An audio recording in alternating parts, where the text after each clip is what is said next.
Here are 50 insane facts about meth. And just a warning, some of this is gonna get dark. Fact 50.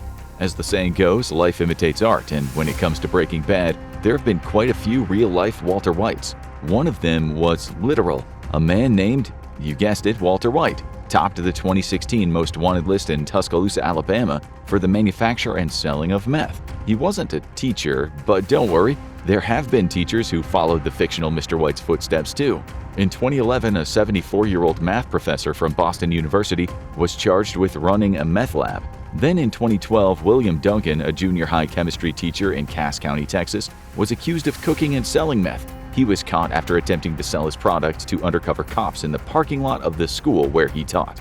Walter White would never. Fact 49. Ever wondered what the iconic blue crystals featured in Breaking Bad were made of? In a 2014 radio interview, Walter White himself revealed the secret. According to Bryan Cranston, it was cotton candy-flavored rock candy, or in his words, vile-tasting pieces of sugar. He also revealed that co-star Aaron Paul, who played Jesse, was getting sugar high on their supply. By that we mean he was eating the candy. Please don't sue us, Aaron. Speaking of Breaking Bad's baby blue meth, though, fact 48. Was there any truth to the idea of blue-tinged drugs, or was that just Hollywood magic? According to USA Today, there was a real meth cook who tinted his product with blue chalk, referring to the dyed version as Smurf dope. Classy. But the color wasn't the only part of Breaking Bad's candy meth that was weirdly accurate. Fact 47. According to DEA spokesman Steve Robertson, there have been rare reports of flavored meth popping up in California, Nevada, Washington, Idaho, Texas, New Mexico, Missouri, and Minnesota. Identified flavors include strawberry, chocolate, and cola, not to be confused with Coke. Yummy! Fact 46. You probably don't associate meth with a case of the sniffles, but one of the most effective ingredients used to treat the common cold has historically been used to manufacture meth. Pseudoephedrine, used as a decongestant and included in medications like Sudafed, was once available over the counter. However, in 2006 it was restricted in the United States after it became known as the ingredient of choice for methamphetamine home cooks. So now it's a whole lot harder to treat cold and flu symptoms without drowsiness. Thanks a lot, meth. Fact 45. Like many of the most infamous illegal drugs, there was a time when meth was used in a medical setting, and it was potentially given to some pretty famous patients. Dr. Max Jacobson, a doctor to the stars in the 60s and 70s, earned the nickname Dr. Feelgood with many of his high-profile patients. His treatments just so happened to include amphetamines and methamphetamines from time to time. Who was he injecting these mysterious drug cocktails, which may or may not have included meth, into? Well, just a few people you might have heard of, like Ingrid Bergman, Elizabeth Taylor, Nelson Rockefeller, and John F. Kennedy himself. That's right, Jacobson was injecting amphetamines into the President of the United States for his back pain. His unusual and unethical methods, emphasis on the meth, were exposed by the New York Times in 1972, and Jacobson lost his medical license in 1975, which, makes sense. His ethical conduct was pretty methed up. Fact 44. Speaking of the dentist, meth use can spell serious trouble for anyone that needs to be put under for surgery, dental or otherwise. Not only does meth interact with anesthesia, but regular use of stimulants increases the risk of heart failure during surgery. For a long time, meth users, surgeons may need to perform an ultrasound of the heart beforehand to evaluate how it's functioning. So if your surgeon asks about recreational drug use, they're probably not trying to be a narc, they're trying to make sure you don't die on the table. Fact 43. One of the most infamous side effects of meth is meth mouth, or extreme tooth decay. But what about meth causes this? First, meth use reduces saliva production. Saliva is a barrier against acid wear on the tooth enamel. If saliva production is reduced, the teeth develop more cavities as the enamel is worn away. Meth users will often clench or grind their teeth, causing them to break.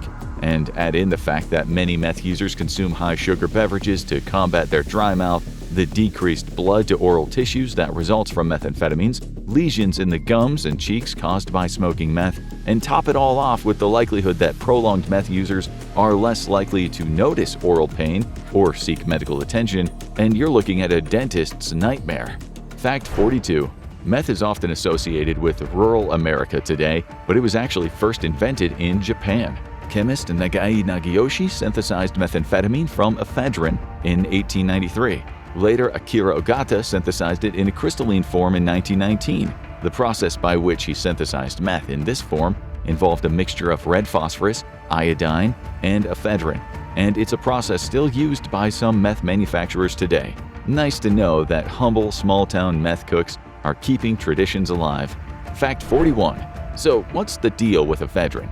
Ephedrine is a chemical derived from ephedra, an evergreen shrub native to China and India. It's been used in traditional Chinese medicine for over 5,000 years to treat asthma, bronchitis, and symptoms of cold and flu, such as congestion, chills, cough, and fever. It can be distilled into a chemical form known as ephedrine, or synthetic versions of the chemical like pseudoephedrine. That's right, we're back to Sudafed. Because ephedrine can be used to make meth, pseudoephedrine can be used for the same thing. Ephedra was sold commercially in supplements for weight loss, energy, and athletic performance until it was banned in 2004. Fact 40. So remember how ephedra was used to treat asthma? Well, in 1932, the American pharmaceutical industry had the same idea about amphetamine. Big pharma company SmithKline & French released Benzedrine, an amphetamine inhaler marketed for the treatment of asthma and nasal congestion. It was available to customers without a prescription, and people quickly caught on to its, well, let's just say recreational possibilities. In order to prevent abuse of the inhalers, the company added hot pepper extract to Benzedrine, hoping the sting of capsaicin would stop people from huffing the fumes when it wasn't necessary. It's uncertain how effective this deterrent was, but the company eventually phased out the use of amphetamine in its inhalers. Asthmatics who no longer had to inhale hot pepper extract probably rejoiced. Fact 39. At this point, the word meth is starting to sound like a nonsense word, so let's talk about some other nicknames for it. According to official DEA documentation, some of the confirmed street terms for meth include biker's coffee, chalk, Christie, crystal, crank, glass, ice, popsicle, rocket fuel, speed, witch's teeth, devil's dandruff, and zip. And that's just the tip of the iceberg. Pun intended. Actually, we intend all of our puns. It's just a nice little way of making you suffer. Moving on. Fact 38. Meth goes by a lot of different names, and it also comes in a variety of forms. There's crystal meth, of course, which we've already covered. Crystal meth is the most potent form of the drug and is generally smoked or injected by drug users. It also comes in a powder form known as speed, which can be mixed with other substances and snorted.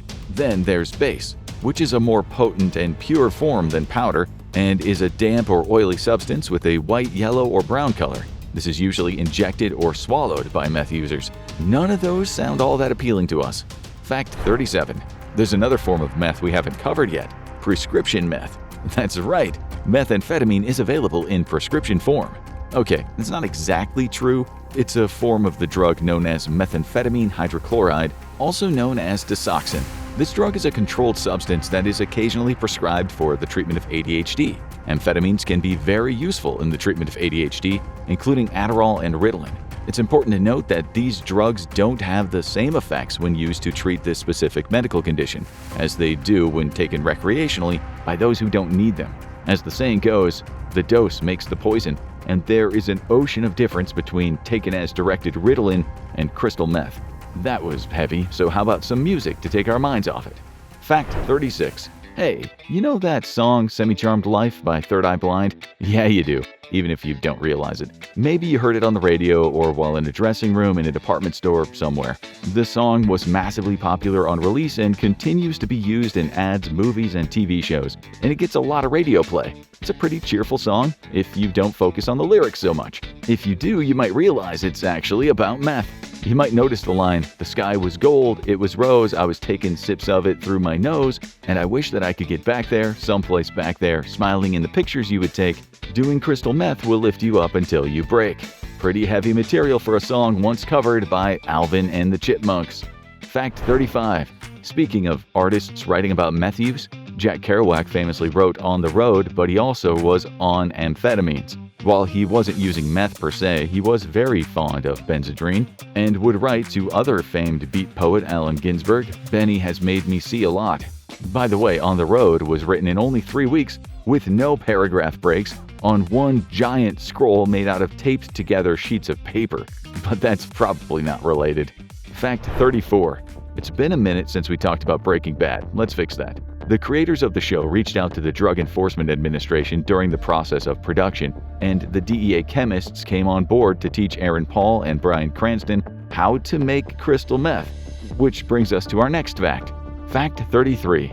The science is pretty accurate on Breaking Bad, but that doesn't mean it's a step-by-step instruction manual for a do-it-yourself meth lab. For example, real meth of the purity discussed on the show would not actually be blue, but colorless. The show used a science consultant, Dr. Donna Nelson, a chemistry professor at the University of Oklahoma, to advise on the show's portrayal of meth cooking, particularly in the P2P process. The portrayal is largely accurate, but some details were left out to avoid accidentally inspiring any enterprising copycats. Fact 32. Wait a second, what's the P2P process? We already talked about the process of crystallizing ephedrine and pseudoephedrine using phosphorus and iodine, but as there have been more crackdowns on ephedrine and its synthetic forms, the P2P process has increased in popularity among meth manufacturers. The P2P process is named after phenyl-2-propanone, a precursor chemical to pseudoephedrine, and it also involves aluminum, methylamine, and mercuric chloride. Using this precursor chemical allows meth cooks to get around restrictions on pseudoephedrine while still generating product, though the product is considerably lower quality. Fact 31. Bet you didn't know how big of a role meth played in World War II. German pharmaceutical company Temmler released a new exciting drug in 1938 called Pervitin. It was a miracle drug that could make people more alert, less depressed, and more productive. Oh yeah, and it was a pill version of methamphetamine. A military doctor named Otto Ranke discovered the possibilities of this magic little pill, and soon it was the go-to stimulant for Nazi Germany. In 1 month in 1940, the German military went through 35 million meth tablets. What better way to stay up for days at a time and march for miles without rest than to just be absolutely cranked out of your mind on meth? The German soldiers' new best friend fueled them through the Blitzkrieg invasion of France, among other missions. It reached a point where they were so desperate to keep the sweet stimulants flowing that soldiers were writing letters to their families from the front and asking them to send not photos, not letters, but more Pervitin. It seemed like this drug was going to win Germany the war. Well, we all know how that worked out. Hey, speaking of failures, fact 30. Adolf Hitler, what a loser! He was always known for having boundless energy for long war strategy meetings and loud speeches about all the things he hated. Where did he get all that energy? Many historians say it was a cocktail of various drugs, including cocaine and crystal meth. I guess it's pretty exhausting being one of history's greatest monsters. He needed some chemical assistance. Fact 29.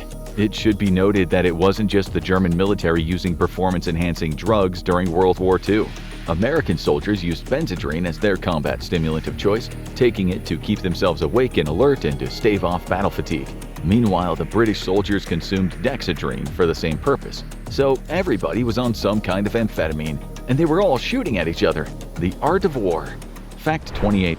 Japanese kamikaze pilots also used methamphetamine during World War II, taking large doses via injection before their missions. They were also given pills made from methamphetamine mixed with green tea powder and then stamped with the crest of the emperor.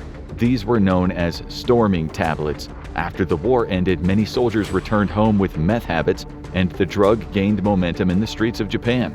Isn't war just awesome for everyone involved? Fact 27. Humanity hasn't just used meth as a weapon of war, we've also used it for the sake of vanity. Methamphetamine and other amphetamines have been a frequent ingredient in diet pills over the years, starting in the 1950s and 60s. Many of these diet pills caused heart problems and other health complications, and meth-adjacent ingredients still make an appearance in these types of drugs in the 21st century. In 2010, a weight loss pill was pulled from the market after it was found to contain ephedrine. Love yourself and stay the hell away from diet pills, folks. Fact 26. One of the worst imaginable outcomes of meth use is an overdose. Warning signs of an acute meth overdose include sudden dangerous spikes in body temperature and blood pressure, chest pain, confusion, anxiety, dilated pupils, rapid eye movement, vomiting, nausea, trouble breathing, and convulsions. Like with cocaine, it's difficult to determine the exact amount of meth that will trigger an acute overdose. The overdose threshold can be affected by a person's age, mass, metabolism, pre-existing health conditions, and the method by which they are ingesting the drug, whether swallowing, snorting, smoking, or injecting it.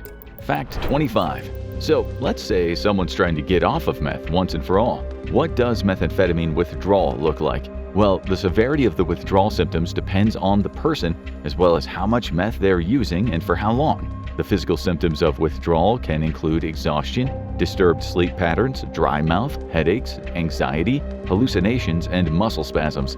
Because of the potential severity of these symptoms, medically supervised withdrawal is recommended in cases of heavy meth use. Fact 24.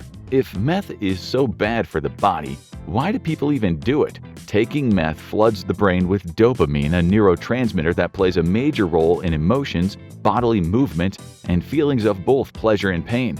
In lab experiments that compared the effects of sex versus meth on dopamine levels in the brain, animals experienced a spike in dopamine during sex that went from 100 to 200 units. Cocaine caused a spike to 350 units. Meth cranked things all the way up to 1,250 units. There is no natural way to get that kind of dopamine spike that meth can create. This makes it incredibly addictive and has consequences for the way the brain can experience pleasure overall. Fact 23.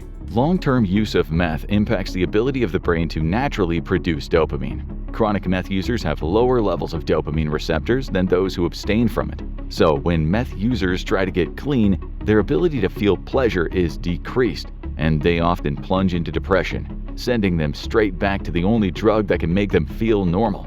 Eventually, the brain is able to regain its ability to generate dopamine, but it takes time, and the amount of time is different for every person. But that's not the only terrifying long-term effect of meth.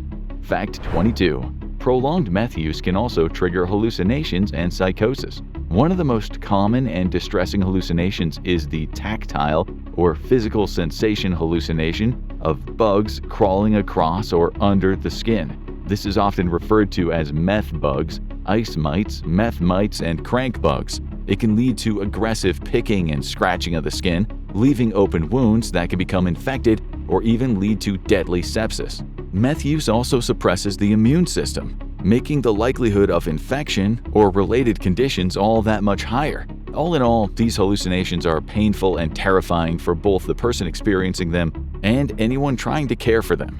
Fact 21. Meth isn't just dangerous to the brain and body, it's also dangerous to the environment. You've heard of meth labs. You probably also heard about meth lab explosions. The two go hand in hand. Turns out when you combine dangerous substances, flammable chemical reactions, and corner-cutting safety procedures, the results, well, can blow up in your face. Because meth cooking requires a multitude of complicated chemical reactions, it's easy for something to go wrong when handled by untrained hands. And the fact that the chemicals involved are extremely volatile, such as acetone, ammonia, and other solvents, and the fact that there is usually an open flame around, it's easy to see how explosions happen. Even a small spark or static electricity could set off an explosion. Top it all off with the secrecy surrounding meth labs, making them even less safe and more likely to be placed in rural areas where fires can spread quickly and you got yourself a disaster on your hands. Meth lab explosions are characterized by a quick eruption of flames and a shockwave likely to destroy the structure and send scraps of metal flying. From there, the fire can spread and the toxic chemicals can seep into the soil and the nearby water. Nobody wants a bunch of cranked up squirrels running around. Just kidding, it wouldn't actually get the squirrels high, it would just poison them. Fact 20. Not all meth labs are in trailers and in sheds in the middle of nowhere. Some of them are sitting on top of premium real estate. Take, for example, the $1.5 million meth house spotted for sale on Zillow in San Jose. The house went on the market in October 2023 after its occupant was arrested for stockpiling weapons and manufacturing meth on the premises. But hey, once you get past the disused meth lab, it's a pretty charming little place. Good starter home. Fact 19. Scientific advancement requires a lot of commitment and willingness to do new things. One of those new things is giving meth to pond snails, at least if you're Barbara Song from Washington State University, whose 2010 experiment involved dosing those water-dwelling snails with meth. The study found that the drug stimulated learning and memory, offering a bit of insight into the nature of drug effects on the brain. The use of crystal meth in the snails influenced the formation of vivid memories and allowed them to retain information for longer. And that sounds pretty good. But don't start taking meth to improve your memory. First of all, you're not a snail, probably. And second of all, the creation of these vivid memories makes meth users more likely to relapse when they're surrounded by sensory input that triggers memories linked to their drug use. They learned all that from getting snails super high. Fact 18. Oh, by the way, that's not the only experiment that involved giving meth to an animal to see what happens. Taser International funded a study also in 2010, what was in the water that year, to determine the effects of tasers on targets who were high off their faces on methamphetamine. So how did they measure that? By pumping a bunch of sheep full of meth and zapping them with tasers, of course. Some of the smaller sheep, less than 70 pounds, experienced heart-related complications from the combination of tasers and meth, but none of the sheep experienced fatal complications. So it turns out that combining tasers with meth probably won't kill somebody, but we still wouldn't want to test that on our own.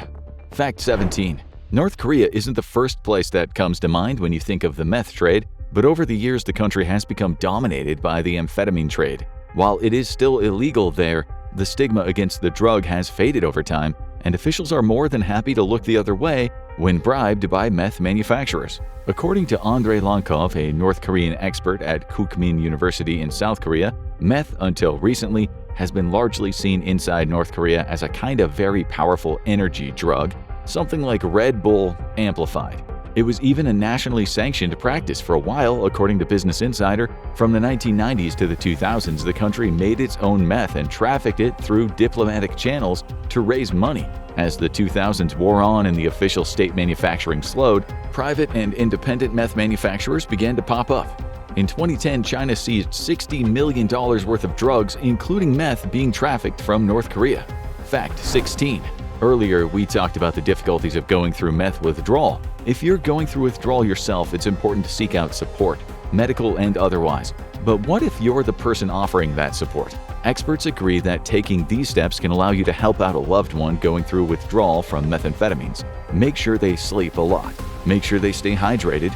Give them healthy foods. Remind them that their brain and body both need time to heal. Acknowledging that the process is hard and painful and that it takes courage. And generally uplifting them in their efforts to quit abusing the drug.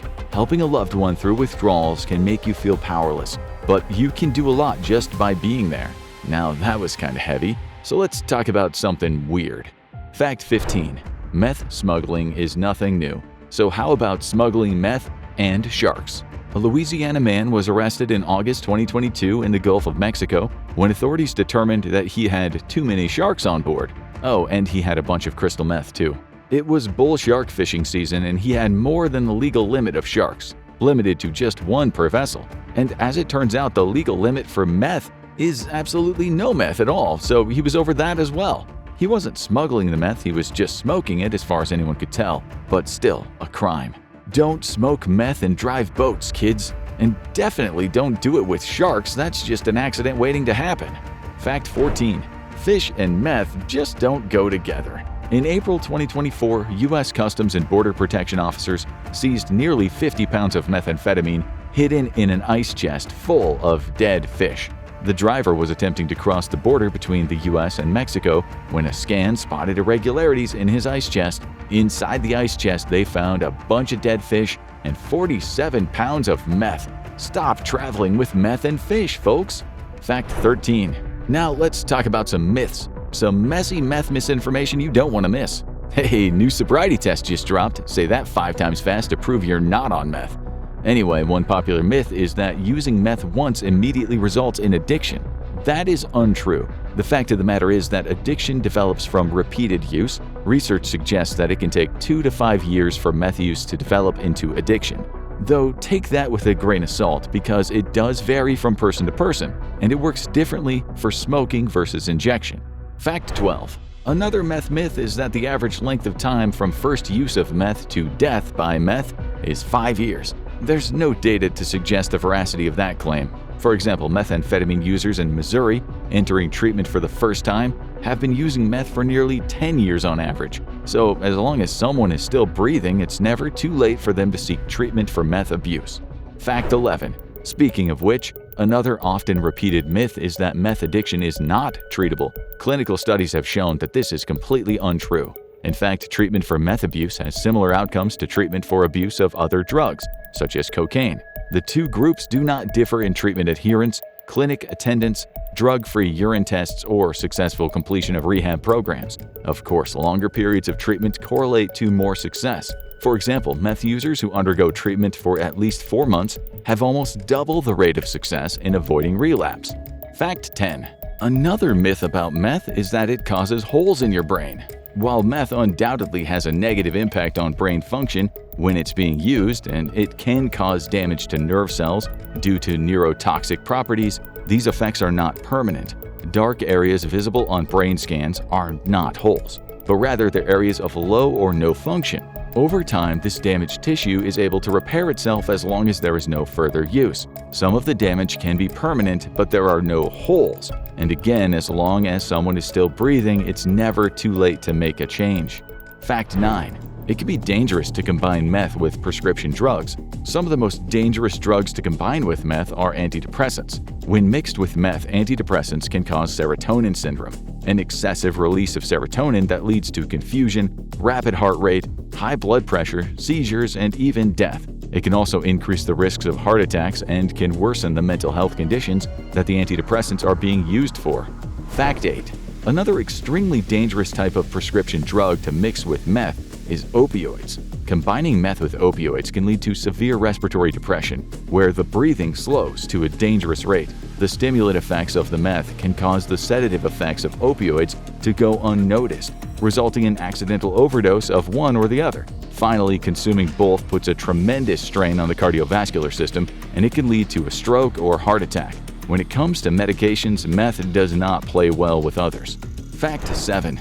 We've referenced the purity of meth a few times in this video, but what does impure meth have in it? What's it being cut with? Common additives, all of which are toxic to consume, include lithium metal, hydrochloric acid, iodine, sulfuric acid, and red phosphorus. Then, like many other drugs today, meth can also be cut with fentanyl.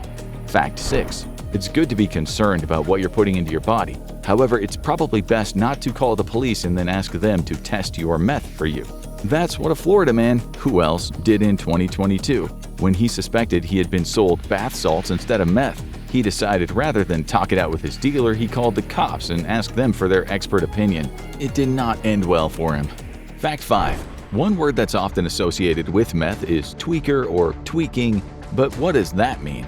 According to the National Library of Medicine, tweaking refers to the state of methamphetamine misuse, wherein the drug user becomes paranoid and irritable due to a lack of sleep.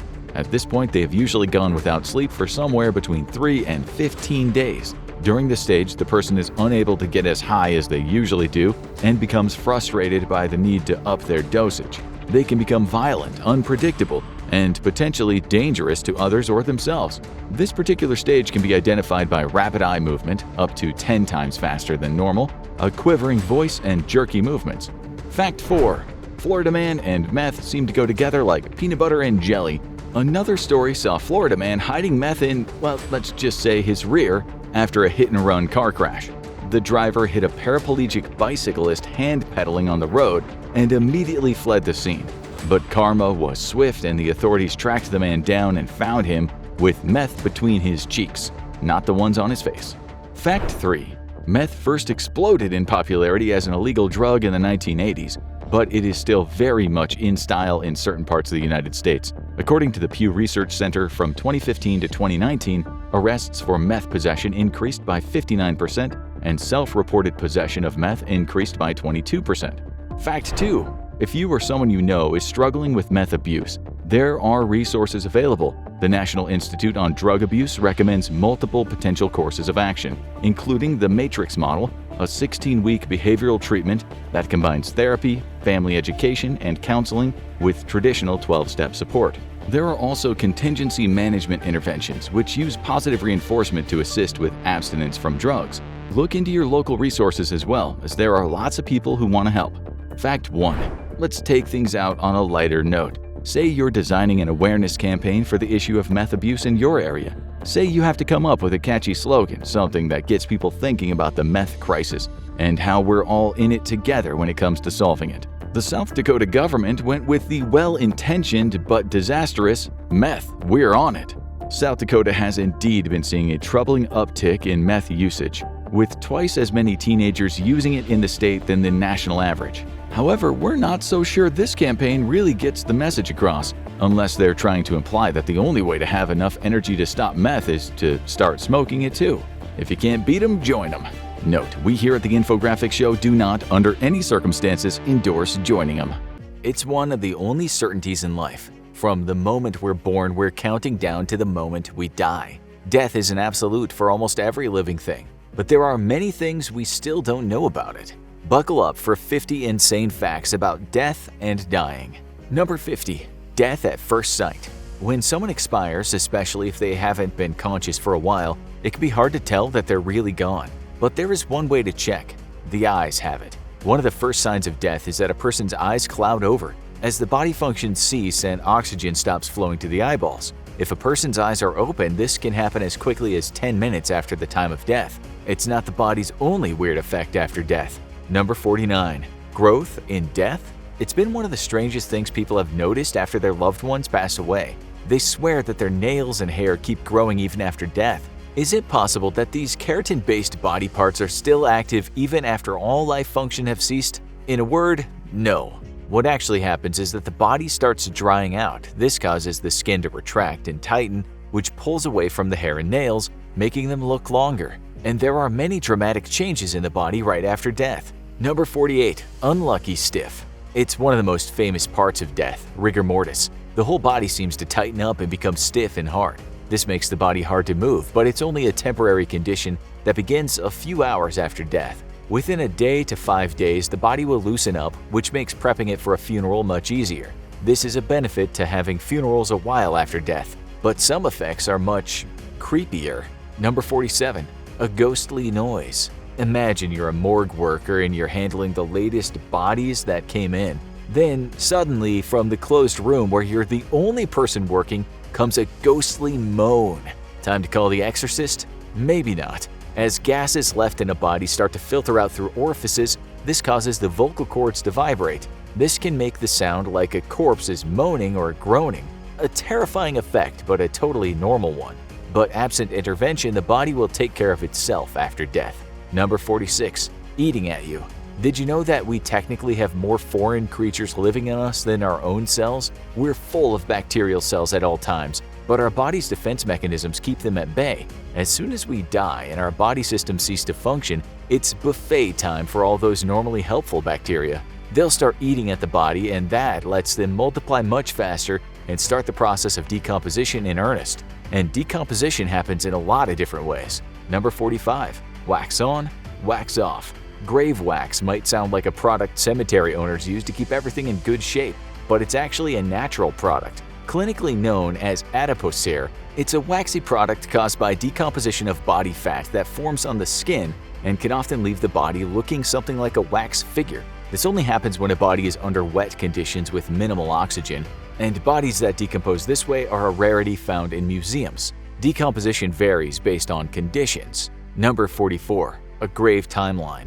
How long does it take a body to decompose? That depends on the conditions. When buried under normal conditions without the body being preserved, it will generally take about a year for the body to be reduced to nothing more than a skeleton. But experiments showed that when a body was kept in consistent 50-degree weather, it will be nothing but bones in only 4 months. But under certain conditions, decomposition might not happen at all. Number 43. The bog bodies. European peat bogs are one of the most unique places in the world because they're cold, low in oxygen, and highly acidic. That means that the bodies there don't decompose like normal. When pulled out of the bog, they can look perfectly preserved for years, or even thousands of years. When the Tullund Man, an Iron Age specimen, was found in a Danish bog, his discoverers assumed they had found the body of a missing person. And in the harshest of conditions, bodies can become landmarks. Number 42. A frozen warning. Mount Everest is one of the most hostile climates on Earth, with the mountain above a certain point being known as the death zone. So it's not a surprise that a lot of people die there. And because on the higher part of the mountain it never gets below freezing, most of them stay there. It's too dangerous and expensive to bring most bodies down, and they don't decompose when frozen solid. So corpses like the famous green boots become markers that new climbers see, lying there like they were sleeping as they climb the mountain. But now, there are easier ways to keep people from decomposing. Number 41. Pickling a person. If you've chosen the full funeral package for your loved ones, one of the choices you'll likely have to make is about embalming. This practice uses a collection of chemicals to preserve the corpse, making it more resistant to decomposition. While it won't slow down decomposition indefinitely, it's a common choice for those who want to have an open casket funeral, so everyone can stand around talking about how natural the deceased looks. That's enough about the body after death. How do we get there? Number 40. Running out the clock. So, how long can humans actually live? While the average lifespan in the US is in the 70s, that's driven down by those who die young. Those who make it to the 70s usually live longer, and a small percentage make it past 100 and beyond. This tiny group of centenarians and supercentenarians have an honorary queen in Jeanne Calment, a French woman who is the documented oldest person to ever live, making it to a shocking 122 years old. So, how many people have ever died? Number 39. It's crowded down there. The world is more crowded than it's ever been, but we're still only a tiny fraction of the population of the world that's already passed on. There are currently more than 7 billion people on planet Earth, but the total population of the planet over all of history is more than 108 billion. That means that 100 billion people have already died, which is probably not a good sign for the living if the zombie wars ever come to pass. But what actually puts people underground? Number 38. Common cause. The United States has kept track of the most common causes of death for a long time, and it's mostly steady. The most common cause of all? Heart disease, which not surprisingly takes out many of the elderly.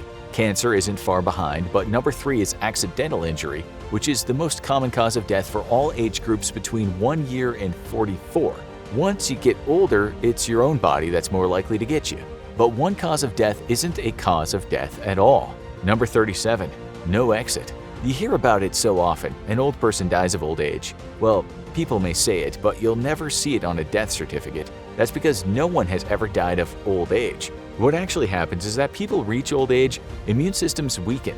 It becomes easier for them to catch illnesses, and their body can't repair the damage as quickly. So while old age won't kill them, it becomes a game of attrition for what illness will finish the job.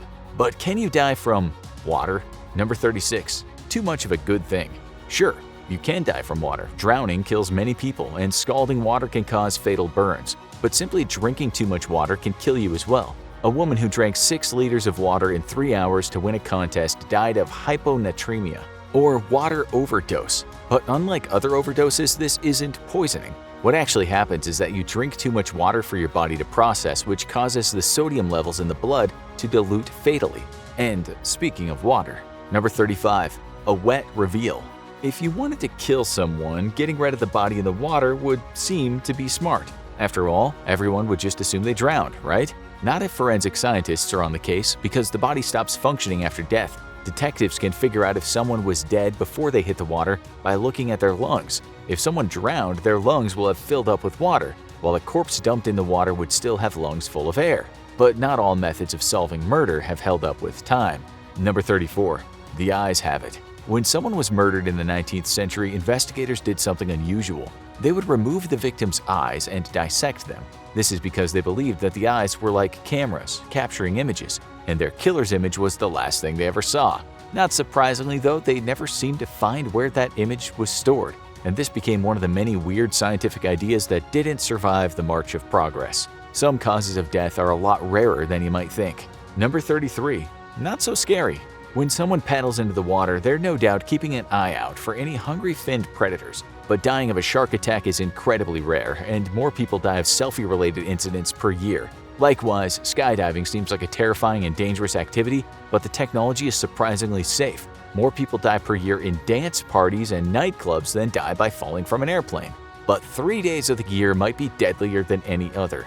Number 32. Nothing like the holidays. What days are likeliest to end in death? Well, if we're talking about natural causes, they shoot up on Christmas, the next day, and New Year's Day.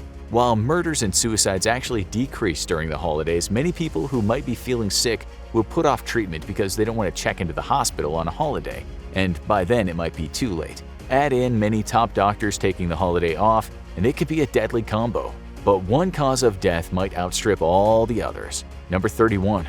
The ultimate plague. What is the deadliest disease of all time? No, it's not COVID-19, the Spanish flu, or even the Black Death. Instead, it's a common disease that has been ravaging the world for centuries: malaria. It's so deadly because it's spread by mosquitoes, and as anyone who's ever tried to have a barbecue outside in the summer knows, those things are everywhere.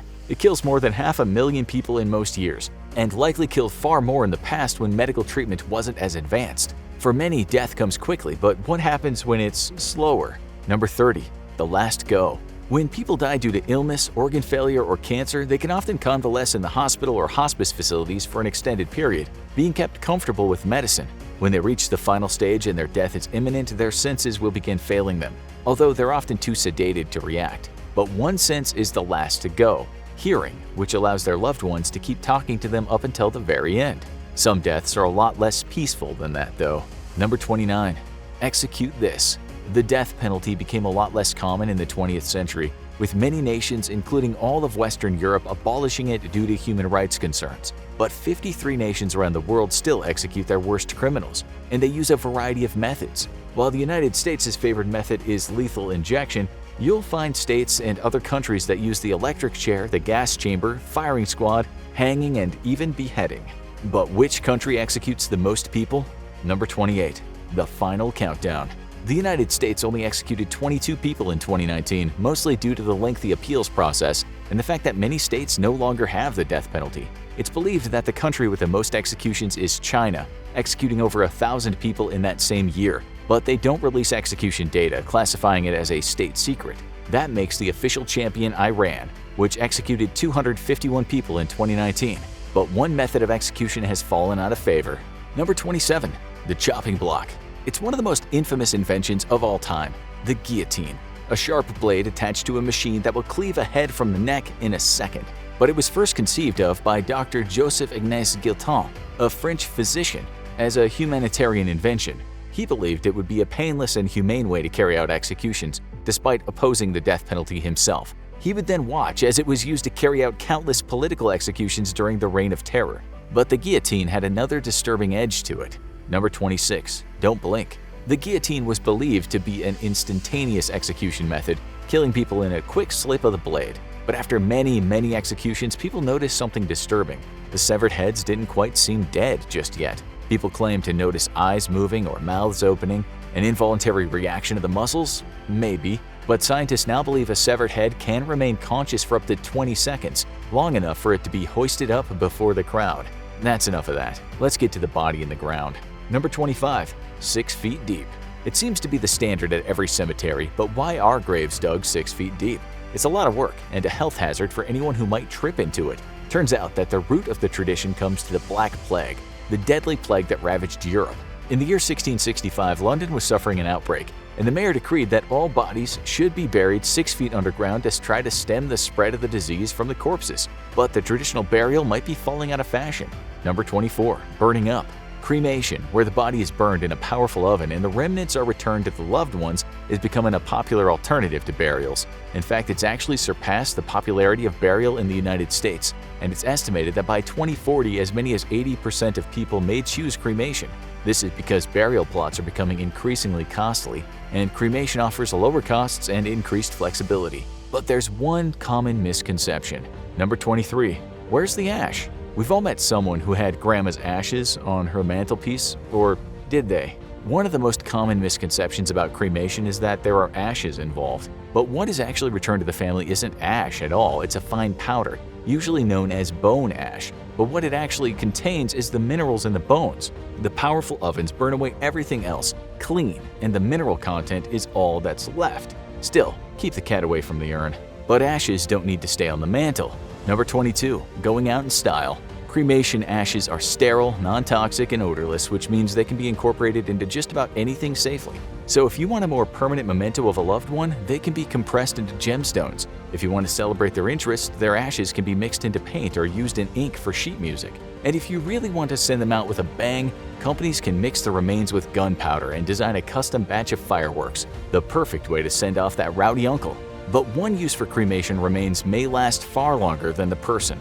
Number 21. Growing after death. For the environmentally minded, there's a way to leave a positive impact on the world after death. A person is cremated and the remains are placed in a biodegradable urn alongside tree seed. That urn is buried in a suitable place. The urn degrades and opens in the soil, and soon a tree grows from the person's remains. After a few years, the tree becomes a perfect place for the loved ones to gather under the shade their departed family member provided. But around the world, burial rites take on some very unique forms. Number 20. Make it loud. Funerals are usually solemn occasions, but in New Orleans, you might mistake it for a party. With elements taken from African, French, and Black American traditions, these Big Easy funeral processions are led by a big jazz band blowing horns. They play traditional funeral music at first, but after the burial, the tone shifts and everyone cuts loose. They'll play upbeat dance marches, the mourners will dance in the streets, and send their loved one off in style. But not all the fun is saved for those who are buried. Number 19. Smoke and mirrors. On the island of Bali, cremation can be dramatic, all-day affairs. The locals believe that cremation releases the soul and sends it off to its next destination, so it's common for elaborate cremations and burnings to be held publicly. But none was more dramatic than the cremation of the head of their royal family in 2008. His body was placed inside a massive wooden bowl and burned in the presence of a giant dragon statue in a mass funeral along with 68 other dead. But some traditions are a lot more modern. Number 18. Fantasy funeral. Have you seen any footage of Ghanaian funerals? Those guys like to live it up. Not only do they have some great dances, they're known for a unique coffin industry called fantasy coffins. These are like those race car beds you had as a kid, only forever. People are buried in decorated coffins that look like the thing they loved most in life, ranging from a Mercedes-Benz for a rich man to a giant Bible for a particularly devout churchgoer. In some cultures, the traditions don't end with burial. Number 17. Turn, turn, turn. In Madagascar, you might be surprised to see people digging up a grave. These aren't grave robbers or witch doctors, they're the loved ones of the person in the grave. The Malagasy people have a unique tradition where every 7 years they exhume bodies, wrap them in cloth, perform a ritual dance, and tell stories of the dead. If you think this probably smells terrible, you're right, which is why they start by spraying the bones with wine. This next tradition is not for the faint of heart.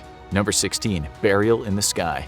Buddhists believe the body is not important after death because the soul has migrated to a new being as part of reincarnation. Thus, they pay tribute to the dead and cut them up into pieces. Rather than burying it where it's of no use to anyone but the worms, they place the body on a mountaintop and let the vultures pick the bones clean. While it's an ancient tradition, it's still practiced regularly in Tibet today. But few places have more unique burial traditions than the Philippines. Number 15. Smoke 'em up. The Philippines have many ethnic groups, and many have their own traditions. The Tinguan people have a strange tradition where they give their dead a makeover, dressing them in the best clothes available, and then sit them on a chair at the memorial service. They then place a lit cigarette in their mouth. Hey, at least the dead look relaxed. Another group has a very different tradition. Number 14. Hollow ground. The Caviteno people live near the city of Manila, but their tradition is definitely not a city one. They bury their dead not in the ground but in hollow tree trunks. But not just any tree. When a person knows they're nearing death due to old age or illness, they go and pick out their own burial tree. It's even common for the person to live in a little hut by their death tree while their family works to hollow it out. But whatever the culture, death is the end of the road, right? Number 13. What comes next? The belief in the afterlife is common across the world, with almost every religion having some concept of life after death. Some believe in reincarnation, as each soul becomes a totally new person or other being after death. Others believe in ascending to a higher plane of existence or becoming part of some cosmic being. Others believe that the first thing you see after death is a judge to determine if you've lived well enough to enter the afterlife. But there's no proof of any of this, right? Number 12. Back from the dead? Surprisingly, there are a lot of people who claim to have seen what comes after death. These are usually people who nearly died due to their heart stopping and were revived, be it due to a heart attack or surgical mishap. They often report seeing a white light or hearing voices. One boy, Colton Burpo, even reported seeing heaven and meeting people who were dead before he was born, and wrote a book about it with his father. But are these afterlife encounters proof of anything, or just the brain's tricks? Number 11. Closer to Earth. Neuroscientists who have studied the brain at the moment of death report that it releases an increased amount of hormones that cause positive feelings at the moment of death. This means that near-death experiences could be caused by these hormones, making people feel at peace and safe during their moment of greatest distress. But how does this explain children knowing things they have no way of knowing? Well, skeptics point at an old-fashioned solution. Dad may be coaching his son. Harder to explain is one woman who floated out of her body and saw a pair of sneakers on the hospital roof, only to have a nurse fetch them after she woke up. But has anyone seen the other place? Number 10. Oh hell. People reporting seeing the bad ending in the afterlife is much rarer, but those who did come back deeply disturbed. They report darkness, anguish, and distress, and a few have gotten much more detailed. When a man was shot in the head and spent an extended period in a coma, he awoke reporting that he spent time being tortured in a terrible realm of fire and hopelessness. While he had a religious awakening and wrote a book, Most doctors believe this was the product of the brain trauma he endured. But what do those who came the closest to death have to say? Number 9. Back from beyond. When Velma Thomas had a heart attack in 2008, she took a turn for the worse and was soon pronounced dead. Doctors tried to induce hypothermia to lower her body temperature, but it seemed to be no use, and she was without brain activity for 17 hours, as her family was called in to say goodbye. But when she was taken off life support, she suddenly started waking up. The 59-year-old woman eventually recovered and came home, but when asked about what she remembered from her time in the great beyond, the answer was nothing. Death is universal, but a full life means something very different for different beings. Number 8. The blink of an eye. The average human lifespan is in the 70s, solidly on the upper range of animals, but some animals live a full life in a much shorter time. Panther chameleons only live about a year, which means the previous generation is almost entirely gone before the next generation hatches from their eggs. Drone ants only live 3 weeks, dying soon after mating with females. But nothing tops the mayfly, which is born with one purpose: to reproduce. They spend most of their time as nymphs and only have a total lifespan of 24 hours. But some animals can put humans to shame. Number 7. The heavy hitters. Elephants are one of the few land mammals with a similar lifespan to humans. If you can't stand the thought of losing another pet, you might want to consider a macaw. These colorful birds can live for up to 80 years. Bowhead whales are the longest living mammal with lifespans of over 200 years. One was even found with harpoon fragments from the 1800s still in it. But no large animal tops the Greenland shark, whose slow growth cycle means they can live up to 500 years. But for the longest lived organism of all, you have to leave the animal kingdom. Number 6. Standing tall. What is the longest any living organism on Earth has escaped death? That would be found in California's White Mountains, a mighty bristlecone pine tree named Methuselah, for the notoriously long-lived biblical figure. How old is this tree? Almost 5,000 years old, which means it's been standing tall on the North American continent before the Great Pyramid of Giza was even on the drawing board. But is death truly an inevitability for everyone and everything? Number 5. A tight squeeze. You might have heard the rumor that lobsters are immortal. Well, that's obviously not true. They wouldn't wind up on dinner plates if they were. But these sea crustaceans do not die of old age. They shed their shells and grow a new one, essentially renewing their body periodically. The problem is eventually they get too big to escape their shell and wind up getting stuck in an old one and dying that way. Not even the lobster can escape. But one creature might have figured out the secret to immortality. Number 4. The immortal jellyfish. One species seems to have a process for avoiding death indefinitely. Turritopsis dohrnii, a tiny jellyfish found in the oceans around the world. They have a full life cycle until they reach their dying Medusa stage, at which point they avoid death by turning back into a tiny ball of cells that begins the life cycle anew. So they renew their life indefinitely. But are they truly the same being or an identical clone? For a simple jellyfish, there's no real difference, but for a human with a mind and personality, it's a much bigger question. But will humans eventually figure out the way to conquer death? Number 3.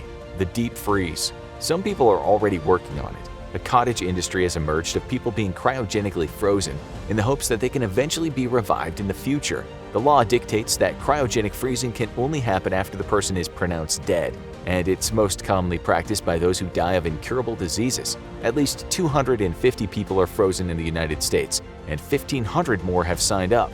But contrary to rumors, Walt Disney is not one of them. But some people have talked about another form of life after death. Number 2. Living in the cloud. The development of the digital world has led some people to wonder, could we live forever as digital thought forms? The idea is that a process would be developed to read the brain patterns of a person and upload them into the digital world, allowing the person's mind to continue to exist after death. It sounds great, except that the technology doesn't exist. While research is ongoing, it's more of a topic for science fiction stories right now. But while humans try to escape death, death just keeps on coming. Number 1. Keep on reaping.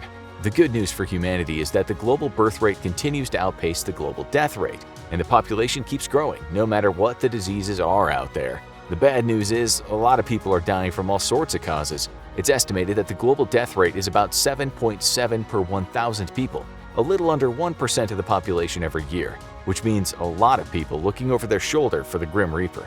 Think you know what goes on behind bars? Think again. From secret weapons made out of everyday items to survival rules no one dares to speak about. Prison life is stranger than fiction.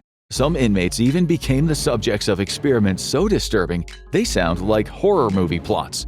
On today's episode of the Infographic Show, we are diving into the weirdest, wildest, and most unsettling prison facts that are 100% real.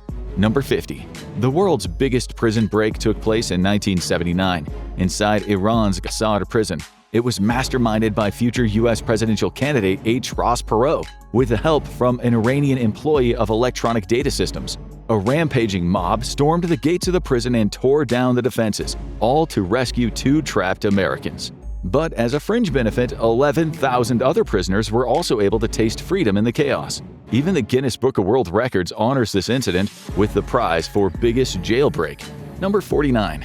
Between 2001 and 2022, the United States held the highest incarceration rate in the world, peaking at 629 people behind bars for every 100,000 citizens. As of 2023, there were 1.9 million people actively incarcerated, meaning the U.S. has some extremely crowded prisons. Though not the most crowded in the world, we'll get to that later. But while 1.9 million is pretty insane, it's worth remembering that it was actually down from a height of 2.3 million in 2008. Number 48. In 2017, the U.S. prison system cost an eye-watering $80 billion per year to run. But those are just the raw operational costs. But add the effects on families, children, and entire communities, the true cost of incarceration could reach $1 trillion a year, making that $80 billion price tag look like pocket change. But somehow, that still isn't the most concerning prison stat to come out of 2017. Number 47. In 2015, 12 people died in U.S. prisons every single day, equating to around 4,400 prisoner deaths a year. But what's even more disturbing is the breakdown of what caused those deaths. In state and federal prisons, most of the deaths are health-related. Think heart attacks and cancer. In local jails, the most common cause of death is self-inflicted, and tragically, most happen before a person's even convicted of a crime. By comparison, deaths from inmate-on-inmate violence are surprisingly rare. So why do those stories dominate the headlines? Probably because those stats are less depressing. Number 46. Speaking of stats, what's the racial breakdown of prisoners in the United States? As of September 2025, white inmates make up the biggest share of the U.S. prison population, about 57% overall, according to the Bureau of Prisons. Black inmates come in second, with 38.3%, followed by Native American prisoners at 3%. Asian prisoners make up just 1.6% of the prison population. The inmate gender breakdown is an even starker split, 93.4% male and only 6.6% female. Number 45. 2 different prisons in the UK have used birds to help their prisoners. HMP McGilligan and HMP Albany both have schemes where elderly and long-term prisoners can care for birds, including budgies, finches, and quails, as a form of therapy. These schemes actually benefited the prisoners, especially the older ones who saw a boost in mental and physical health. And any mistreatment of the birds would result in disciplinary action from the prisons. How about some gruesome murder to spice things up? Number 44. Prisons are no strangers to violence, but none of them have seen a murder as messed up as the one Jamie Osuna committed against his cellmate, Luis Romero. Osuna, a self-styled Satanist with face tats designed to make him look like an evil clown, really went to town. According to the autopsy report, he had chopped off a finger, removed part of his ribs, sliced out his lung, cut off his head, and used a razor blade to create a gash resembling a smile. When the guards eventually burst into the cell, Osuna was wearing a necklace made out of Romero's parts. Speaking of prison violence. Number 43. Prisoners can get real creative when making weapons behind bars. When it comes to getting the edge over your fellow inmates, you can't afford to slack off. One common weapon is the lock in a sack, a bludgeoning weapon that is exactly what it sounds like. The handles of spoons can be chewed into deadly shivs over time. Prisoners are also not above using their feces as weapons of disease and humiliation when they need to. And according to the New York Daily News, even Jolly Ranchers can be turned into a prison weapon by melting them down and forming them into a weapon. Number 42. Prisoners are equally creative at finding weird ways to smuggle drugs into prisons. Some of the craziest cases include an ounce of weed getting smuggled in via a baby's balloon, a scheme described as sad and desperate. Dissolved Suboxone mixed into a coloring book, drugs hidden in the bodies of dead birds and thrown over the prison walls. And one Kentucky inmate named Michael Jones died after soaking his underwear in methadone, hoping to cut the garment up and sell the pieces to the other prisoners on the inside. Speaking of illegal activities in prisons. Number 41. The most feared prison gang in the U.S. is the Aryan Brotherhood, Despite its relatively small size, it is notoriously violent, responsible for more murders than any other gang in the system. As the name suggests, this is a white supremacist gang who employ shock and awe tactics of extreme violence and keep their enemies in line. Founded in 1964, the Aryan Brotherhood now has an estimated 20,000 members in prisons across the United States. They also operate under one of the strictest hierarchies of any prison gang, led by a 12-man commission, which itself is overseen by an elite 3-man council. Number 40. The most overcrowded prison in the world is New Bilibid Prison in Muntinlupa, Philippines, which holds an astonishing 28,500 prisoners. For comparison, the highest capacity prison in the United States is the Los Angeles County Jail, which has fewer than 20,000 prisoners. And appropriately, for the world's largest prison, New Bilibid has a pretty dark backstory. During the Japanese occupation of the Philippines in 1940, it was first built as an internment camp for political dissidents, with a suggested capacity of less than 7,000 prisoners. Though it's seen upgrades over the 85 years of operation, the prison still struggles with severe overcrowding, especially in its high-security wing. It probably won't surprise you to hear that it's been accused of severe human rights abuses for its prisoners. Number 39. By contrast, the world's smallest prison, Sark Prison, located on the Channel Islands between the UK and France, was built to hold just 2 inmates. The island itself is only a couple miles long and less than a mile wide, with a population of around 600. It's not exactly the kind of community that would benefit from an all-singing, all-dancing supermax. Built in 1856, the tiny prison has just 2 windowless cells beneath a barrel-shaped roof, connected by a narrow walkway. Its most famous prisoner was André Gard, an unemployed nuclear physicist. What was his crime? Well, he attempted to storm the island with an assault rifle to perform a one-man coup. The solo invasion didn't work out though. After announcing the attack the day before, he was met by the island's only cop, who punched him out with a single blow and arrested him. Number 38. One of, if not the nastiest prison in the world, is the Muhanga Correctional Facility in Rwanda, Africa. The prison's become infamous for just about every reason a prison can. Overcrowding is severe, guards have been accused of physical and psychological abuse, and food and water are often filthy or scarce. Disease spreads easily, hygiene is non-existent, and basic human rights are treated as an afterthought. If you plan on visiting Rwanda, you should probably behave yourself and avoid committing any crimes. Number 37. While we're in the world of extreme contrast, the world's chilliest prison is probably Bastøy Island in Norway, known by many as the world's most humane prison. Cells have TVs and showers, comfortable beds, and a high degree of trust and authority. Prisoners are allowed to use saunas, tennis courts, and even go horse riding. They live in pod communities, which diminishes their ability to form prison gangs. And since Norway's maximum sentence is 21 years, prisoners are given educational and training opportunities to help them reintegrate into society once they're released. And it clearly works because it actually has the lowest rate of reoffending anywhere in Europe. Number 36. The world's oldest prison is Pentonville in London. Despite being built in 1842, it's still an operational prison to this day. In that time, it's seen well over 100 executions and held famous prisoners like Irish writer Oscar Wilde, who was being held on sodomy charges. It's got a pretty terrible reputation today. Crime and drug smuggling is rife within the prison walls, and thanks to its outdated Victorian design, the prison is considered an easy target for both infiltration and escape.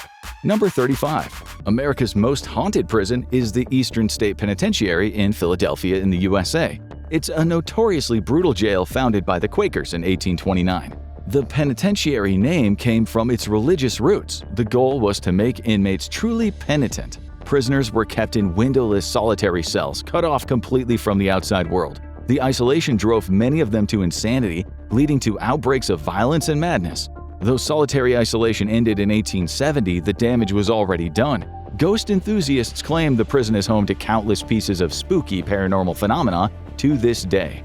Number 34. Pascal Payet was the master of using helicopters to escape jail. In 2001, he hijacked a chopper to break out of a prison in Lunez, France. But in 2003, he returned in another stolen chopper to free 3 more prisoners.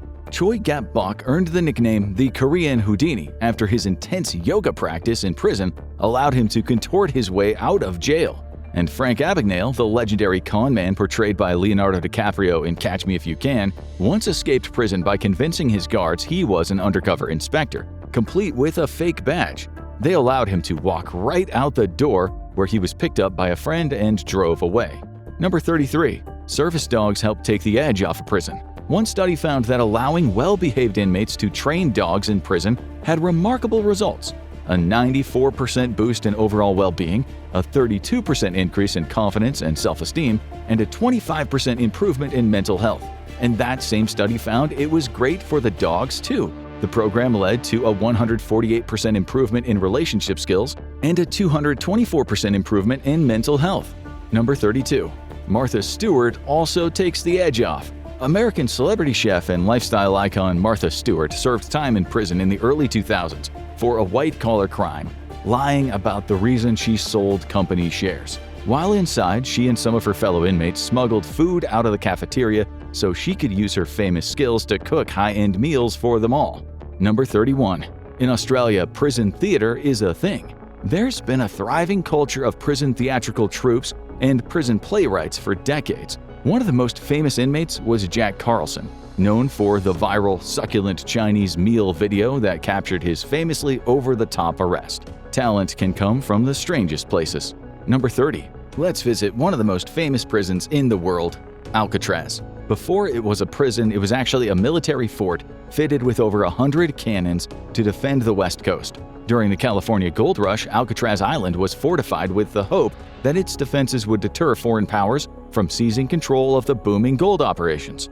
Later, during the American Civil War, Alcatraz served as a strong deterrent against any Confederate attempt to invade California. And since the Union ultimately won, it's fair to say that the island did its job.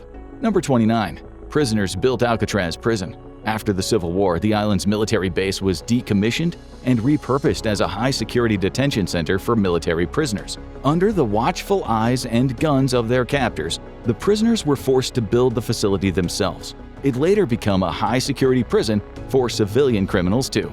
Number 28. In some ways, it wasn't a bad place to get locked up. Due to the strict security concerns, most inmates were given their own cells, meaning Alcatraz never faced the overcrowding issues common in other prisons. They also had hot water for showers, which at the time was a rarity in the American prison system. The kitchen was also considered one of the best in any federal prison at the time, and prisoners were able to play softball during recreation time on the island.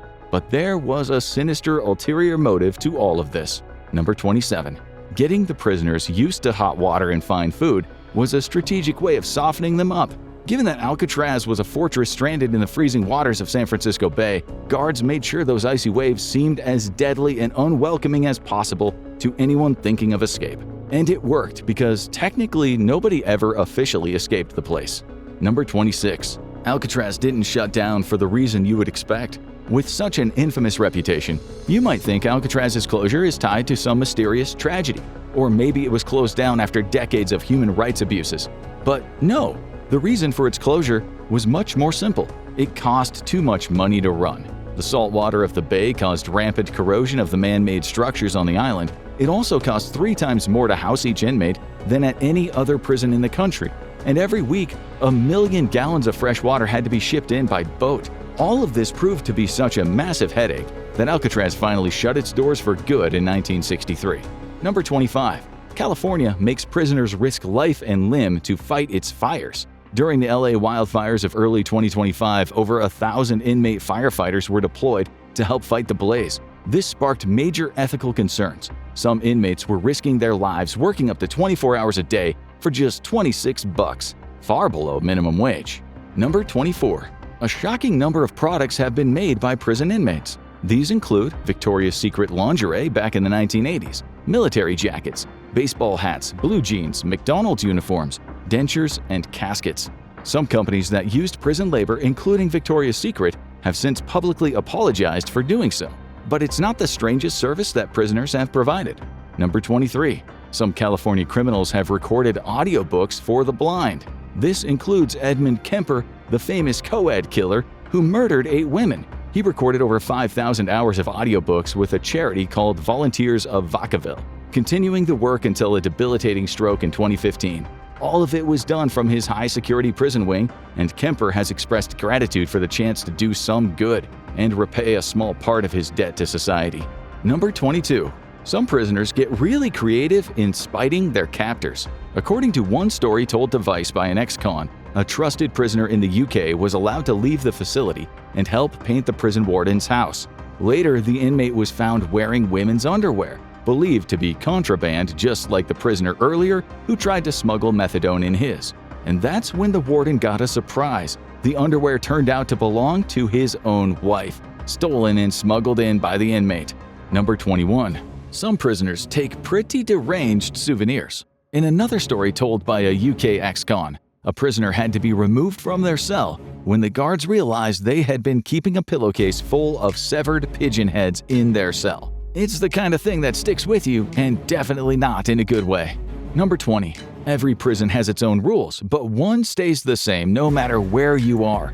Mind your own business. Prison inmates are notoriously pretty private people, and they might have something going on that they'd prefer others, especially the guards, not know about. You think you saw something weird happen in a cell? No, you didn't. Keep your head down and keep walking. Number 19. Another rule for surviving in prison. Never give an opinion unless somebody directly asks you. Opinions are like buttholes, everyone's got one. But in prison, sharing yours with someone who didn't ask might just earn you a new one, courtesy of a homemade shiv. Sure, everyone is a critic, but critics behind bars usually don't last very long. Number 18. Don't be too eager to make friends. Remember that some of these guys have been in jail for literal years before you got there. That kind of isolation does not do wonders for a person's sense of patience. If you are in everybody's ear trying to be their best pal, you might just start to annoy people. And if you annoy the wrong people, you might just find yourself hanging over a balcony with a pillowcase over your head. But there is a worse prison faux pas you can commit than that. Number 17. You definitely don't want to make enemies of the guards. They can make your life miserable if they don't like you, but trying to befriend them is even worse. The moment your fellow inmates think you're cozying up to the guards, your problems really begin. As the old prison saying goes, snitches get stitches. So the last thing you want is to give anyone the idea that you might be gearing up for a snitch in order to win yourself preferential treatment. But if you're in for a few years, you might develop a friendly relationship with the guards. It's just something you shouldn't force. Oh, and if you needed to be told this, you might already be in trouble. But don't ever snitch if you want to live a long life. Number 16. One of the rarer rules for surviving prison is simple: be yourself. And not in the cheesy after-school special kind of way. If you manage to fall in with a group of cons swapping war stories about their crimes or time inside, don't exaggerate yours to sound tougher than you are. It'll backfire fast. Ex-cons are like sniffer dogs, and if they get the sense they can't trust you, then trouble is right around the corner. Prison runs on the currency of respect. Well, that and cigarettes and nudie mags. So respect others, and it'll increase the chance that the others respect you. Speaking of other prisoners respecting you, Number 15. One ex-con stated the importance of standing up for yourself. Again, it might seem a little like after-school special advice, but how you treat yourself will teach other prisoners how to treat you. If you find yourself getting jumped, it's vital that you fight back with everything you've got. Even if you lose and end up in the hospital wing, you will still be better off. Because in prison, predators go after the ones who won't fight back.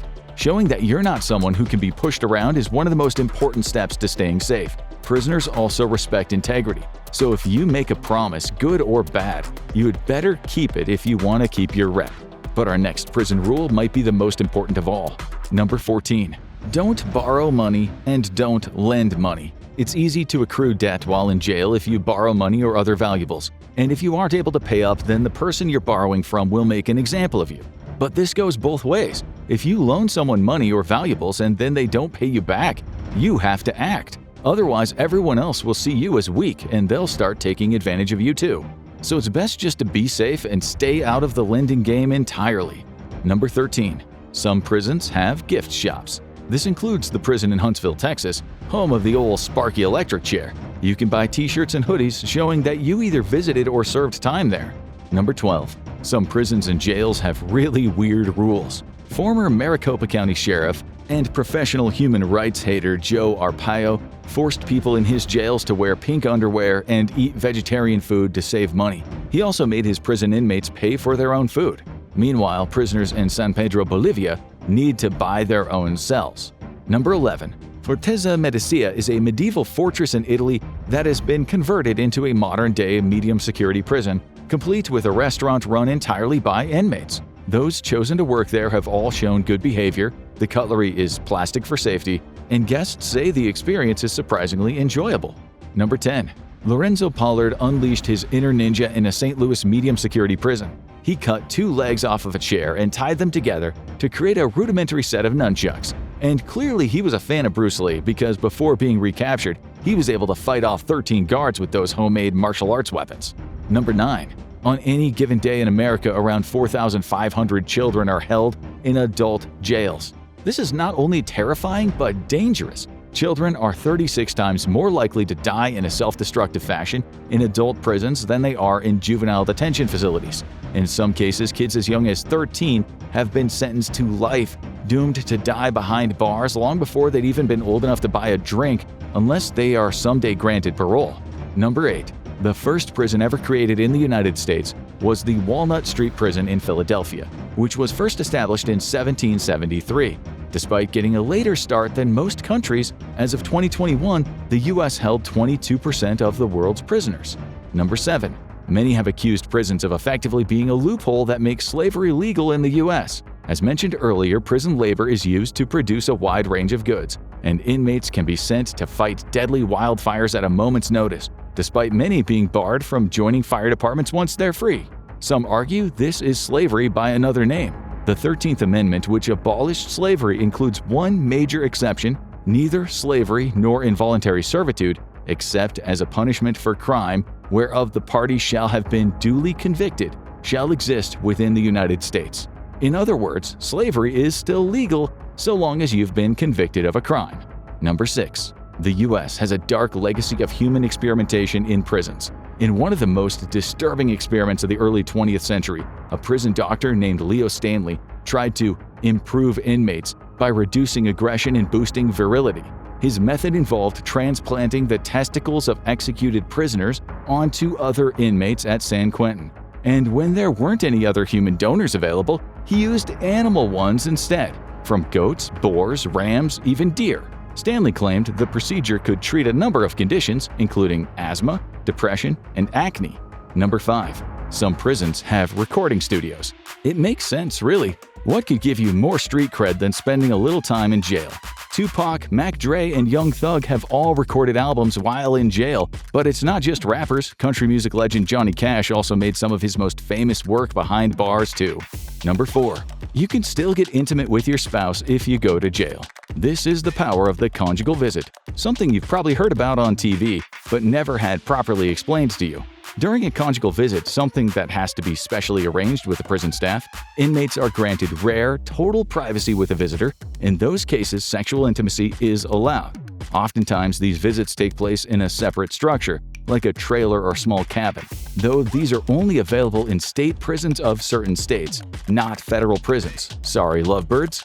Number 3. As of 2022, almost 91,000 people in the United States were incarcerated in private prisons. That's around 8% of the total prison population at the time, and an increase of 5% since the year 2000. Private prisons are highly controversial, with critics arguing they create an incentive to keep incarcerations high, since more prisoners means more profit for the industry. Number 2. Some shocking celebrities have gone to prison. This includes Iron Man himself, Robert Downey Jr., but also Mike Tyson, Tim Allen, Paris Hilton, Mark Wahlberg, and Sean Penn. Number 1. Ever wanted to know how to make prison hooch? It's also known as pruno, and it's made from whatever ingredients inmates can get their hands on. Usually apples, oranges, fruit cocktail, juice, candy, sugar, syrup, and sometimes even crumbled bread. You can make it using a plastic bag, hot water, and a sock to hide the fermentation process. There's only one thing we want to tell you in this introduction, and that's the fact that you really don't want to end up on death row. After hearing these 50 facts, we guarantee you that your mind will be blown. Number 50. Okay, some hard facts first. Some of you might be wondering, what exactly is death row? Well, it's simply the name for the part of the prison where inmates await their execution. For instance, if you get sentenced to death in California, you'll go to death row units at either Corcoran State Prison or San Quentin Prison. You're thinking, tell me something I don't know. Okay, how about the fact that California leads the US in terms of how many people are on death row? The current number is 725 as of January 1st, 2020. Florida is next with 347 death row inmates, and Texas gets the bronze with 218 death row inmates. Number 49. We'll give you some more hard facts soon, but let's now add some insanity to this story. As you might guess, some death row inmates are not of a sound mind. They might not have even been declared insane in the courts, but it's very likely they were very much certifiably mad. In 2004, a man named Andre Thomas killed his estranged wife and 2 children. He used a different knife for each killing, later saying he didn't want to contaminate them with demons. He removed some of their organs and subsequently stabbed himself in the chest. He then left a voicemail message for his dead wife's parents. It went like this: "I need y'all's help. Something bad is happening to me, and it keeps happening, and I don't know what's going on. I need some help. I think I'm in hell. I need help." He turned himself in and confessed to what he'd done. While he was in jail, he had removed one of his eyes, and later 3 doctors confirmed that this guy had schizophrenia. The state didn't care, and the man stood trial and was sentenced to death. While serving time on death row, he removed another eye and proceeded to eat it. He's still waiting for his execution. Yeah, that's a crazy story, and they will get even crazier. Number 48. So which states have executed the most death row inmates since 1976? The top 3 states are Oklahoma with 112, Virginia with 1 more at 113, and Texas far away at number 1 with 566 executions. Number 47. A lot of you don't know this, but it can take a really long time to get yourself executed, often between 15 and 20 years. The average time spent on death row before execution or release, yep, a lot of guys have been innocent on death row, is 16 years. Number 46. People literally go mad waiting to be killed by the state, and this madness is actually a phenomenon with a name. It's called death row phenomenon, and we're going to talk more about it later. For now, all you need to know is that it means basically losing your mind. Number 45. Okay, so you can spend a lot of time on death row. As you'll see, more inmates on death row have been innocent than you would believe. In fact, it's mind-blowing and sad just how many folks have gotten off of death row. One man spent 39 years there, and his name was Gary Albert. He murdered 3 people and was sentenced in 1974, but like the guy we just talked about, he had a long history of severe mental illnesses, including schizophrenia. The state knew very well he was totally insane, and that's why he could never be executed. He waited 39 years and saw 75 other death row inmates in Florida leave and never come back. He died of a brain tumor in 2013. Number 44. Okay, so one more person that spent a long time on death row was a guy named Jack Alderman, and he spent 33 years fighting for his freedom. He was accused of killing his wife, although there was no forensic evidence and the story is just plain weird. He was sentenced only on the testimony of another man, a man who might have actually been the killer. The execution of Alderman has been called a gross miscarriage of justice because it is highly unlikely he killed his wife. He was offered all kinds of deals, and he wouldn't have been executed if he only said he was guilty. He refused to do this every time he was offered a plea deal and said he just couldn't admit to doing something he hadn't done. He was executed in 2008. Number 43. You don't actually have to kill someone to be convicted of murder. You can end up on death row having been convicted of murder, but you might not have been sentenced for actually killing someone. Number 42. If that's confusing to you, here's a story. One night you're hanging out in a park. But this particular night, there are a couple of guys you don't know that well. All you guys get a bit drunk and then decide to go into town. Those 2 new guys get into a fight. They beat up some dude so bad he dies. You were merely there, and you didn't even throw a punch. Plus, you didn't know these guys very well. But if you're poor, have a crappy lawyer, and maybe a couple of minor crimes to your name, you might be charged with something called felony murder. If you're African American, you're even more screwed. Sadly, racial bias in the American justice system is still prevalent. Okay, the point is, you sometimes just have to be there. If you do your research, you'll find lists of people who were executed for just being there.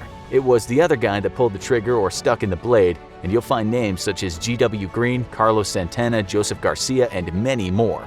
Number 41. One more thing you need to know is that you could get charged for murder if one of your friends dies. Yep, if you've heard of the Elkhart 4, you'll know that 4 kids decided to burglarize a house, and the house owner shot and killed one of those kids. The 3 other kids were charged with felony murder and were looking at 55, 50, and 55 years behind bars for something some guy did while protecting his house. They didn't end up spending any time on death row and eventually got much lower sentences, but it's a warning to you all. Number 40. A guy named Nick Yaris spent 22 years on death row for a crime he didn't commit. He educated himself there, and he was later released after DNA evidence proved that he did not commit the crime. Yaris sued the Delaware County District Attorney's Office, and the settlement was $3 million. You can see his story in the documentary film The Fear of 13. Number 39. What about lethal injection? What's that? It's a 3-shot cocktail. The first part is usually sodium thiopental, a super-strength barbiturate that basically knocks the person out. Then pancuronium bromide, a muscle relaxant, should make the lungs not work so well, and the third part is potassium chloride. Enough of this will affect the heart and should bring on cardiac arrest. We should also say that certain states have their own recipes. Number 38. Actually, lethal injection, while generally viewed as the most humane form of execution in modern times, has a really high botch rate at 7.1%. Yep, that's a lot of botching. And you could ask if the formidable guillotine at least caused less pain for some folks. Firing squads also had a 100% success rate. The botch rate of the electric chair is 1.9%, hanging 3.1%, and the gas chamber 5.4%. Number 37. You might now be thinking, wait a minute. In recent years, there have been bodies piling up all over the USA during what we call the opioid crisis. In 2018, there were 46,802 deaths related to opioids such as heroin and fentanyl, and the new tidal wave of prescription opioids. The numbers were similar in 2017 and 2019. So that's around 150,000 deaths, which if you've ever seen one, pretty much means going to sleep and not waking up. It seems pretty humane. Since 1999, there have been around 800,000 deaths in the USA because of drugs, and mainly the deaths were opiate-related. Although opiates might have been mixed with another drug such as benzodiazepine, there's a lethal threesome: the opioid, the benzo, and the booze. Anyway, some people have said, why not give people a strong drug like fentanyl when you want to execute them? It's obviously a formidable killer on the streets, so why not mainline murderers with it? Well, in 2018, Nebraska became the first state to use fentanyl as part of a lethal injection, and they even threw in a benzodiazepine. They knocked him out with the opioid, slowed him down with the relaxant, and for good measure, they threw in some of the heart-stopping potassium chloride. Number 36. Lethal injection often fails simply because the executioners can't find a vein. But in one occasion, they actually injected the substances into the flesh of a man and not his veins. 35 minutes later, he got another shot. That kind of time frame is what we now call cruel and unusual punishment. Others have just reacted badly to the cocktail, with their bodies going into spasms and moans coming from their mouth. Still, the real horror stories involve the gas chamber and the electric chair, and that you'll learn about later. Number 35. There might also be two separate cartridges during a lethal injection. The second one is a backup. Number 34. A guy named Ramel Broom actually survived his execution in 2009. Over the period of 2 hours, the executioners tried to find a vein. Ramel, reportedly sobbing at times, even helped them, but it failed. They took him off the gurney and the state was accused of cruel and unusual punishment. Ramel is still on death row today. Number 33. Okay, so this was before modern death row, but when the British first settled into the colonies, they had a list of 222 crimes that were punishable by death. If you destroyed a fish pond, you could die. Or if you messed with a rabbit warren, you could be strung up. Painting your face black at night? Also a capital crime. Yeah, that's crazy, but we have more crazy down the line. Number 32.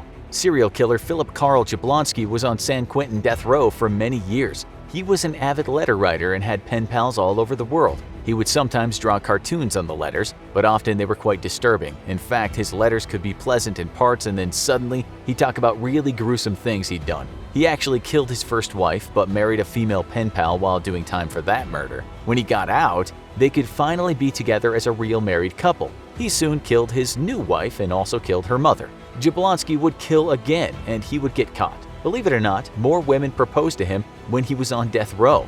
He recently died in his cell, so he's no longer an eligible death row bachelor. Number 31. In fact, a few people have gotten married while on death row. One of the worst serial killers of all time got married even though his hobby was brutally killing women. His name was Ted Bundy. Some women have a thing for killers. There's a term for it. It's called hybristophilia. Number 30. The death penalty was actually abolished for a while, but it came back in 1976. In the US, there are only 29 states in which you can be legally killed by the state. Number 29. Since 1976, there have been 1,512 executions in the US. Number 28. Only 15 of those executions were of women, and 22 of the executed people were juveniles. Number 27. Since the death penalty, there have been a total of 294 cases of clemency. This is when someone with power steps in and says this guy should not be killed. The president or the state governor could do this, but they will have to weigh up a lot of facts and also think about the public's reaction. This doesn't mean the person is released, or what we might call exonerated. It just means the person's death sentence has been commuted to another sentence. And yes, it sometimes happens like it does in the movies. That is, it can happen just hours before the execution is due to be carried out. In 2020, a guy named Jimmy Meters was given clemency just a few hours before he was about to get a lethal injection. His sentence was reduced to life without possibility of parole. Meters was accused of killing a store clerk, but he says another guy did it. He's even tried to get DNA evidence to support this, but that hasn't been possible yet. He claims he's innocent. He had no criminal history before the event and has had a spotless prison record, which was all taken into consideration when he was granted clemency. We'll soon tell you shocking facts about innocent people on death row, but we think you need to hear other facts first. Number 26. One Republican governor shocked the world in the early 2000s. His name was George Ryan, and he said in 2003, "Okay, enough's enough. Something stinks here," and he pardoned every death row prisoner. Yep, all 163 men and 4 women who'd already served collectively over 2,000 years were taken off a death row. Why would he do such a thing, you might be wondering? Okay, let's just give you his statement. It's best you hear it from him. The facts I've seen in reviewing each and every one of these cases raised questions not only about the innocence of people on death row, but about the fairness of the death penalty system as a whole. Our capital system is haunted by the demon of error in determining guilt and error in determining who among the guilty deserves to die. A lot of people were upset, and not only die-hard fans of legalized killing, some of the families of the victims were annoyed and upset. The thing is, were they gunning for the right man to die? Mr. Ryan made his decision after seeing that his state had executed 12 people but had exonerated 13 innocent men who had been wrongly convicted. Number 25. If you actually look at pardons given all over the US, you'll see that they're not given that often. In fact, Illinois leads the way with 187 pardons, and in second place is Ohio with 21. The majority of states just have 1, 2, or 3 pardons. Number 24. Has a pardon ever happened like in the movies when the minute hand is on the screen and the prisoner gets saved at the very last minute? The answer is yes. It happened in 2018 to a guy named Thomas Bart Whitaker. Bart was only in his early 20s when he decided to kill his whole family and claim the inheritance money. The family was quite wealthy, we should say. The son got his roommate to kill his mother and brother, but his father survived being shot. It was the father years later who would protest the governor and get his son off a death row. The two had become good friends. The father said his son was the last of his family, so to kill him would be to leave him with no one. It seems the governor couldn't ignore that plea. Number 23. In the past, when a prisoner was being marched to the death chamber, the guards would shout, "Dead man walking." People on death row have said when someone goes, it's always a very depressing day. Number 22. Death row in some prisons has been criticized for its conditions, in some places so much so that the prison has been forced to close the wing down and build a new one. Death row inmates are usually locked down in solitary for 23 hours a day. They'll sit in that windowless cell for many years, and unlike other prisoners or murderers, they don't generally get to mix in with people in the yard or have prison jobs. This drives them absolutely crazy. The American Civil Liberties Union actually sued the state of Oklahoma and won. It said solitary confinement could only be described as being buried alive. It said the men get 3 showers a week and 5 times a week can leave their cell for an hour, but they never get to see the sun or the sky, since their exercise time is just in another concrete box, a bigger concrete box. But every prison is not the same, and we saw some prisons where death row inmates could work and communicate with other prisoners. We should say that in some cases this had come after lawsuits. Number 21. These conditions can and have led to something called death row syndrome. This might mean men wanting to take their own lives, but even that's not easy in solitary confinement. Some men literally lose their minds. They become mentally ill on death row and might start having visual and auditory hallucinations. Some men just waiver their appeals and plead for the end to come sooner. 16 years on death row in these conditions can be hard. In fact, because of such brutal conditions, other countries such as the UK and Canada have refused to extradite people to the US. They say no human should be kept in those conditions since it breaches standards of human rights. It's not about the death penalty, but what comes before it. You've all lived in self-isolation at home for a while. Now imagine your house was one small cell and 4 cement walls. Imagine no one could talk to you except when someone handed you food or took you to another cement room for an hour a day. Now imagine this went on for years and at the end, you get to die. Do you think you'd get death row syndrome? Number 20. It seems not all death rows are the same, though, because we found a recent story that told us at San Quentin one death row inmate killed another death row inmate while the two were out in the yard. This is actually very unusual, and San Quentin officials said it was the first time it had happened since 1996. Death row inmates are separated from the rest of the prison, but they do get to go out in the yard together. Death rows all over the US don't usually see much violence. They are, for the most part, eerily quiet places. Number 19. Scientists in the US and almost anywhere in the world say the death penalty does not deter killers. In fact, there are lower murder rates in the US states that don't have the death penalty. There are some experts that think the death penalty does deter serious crimes, but they're in the minority. The split is around 90% that don't think it works and 10% that think it works. Number 18.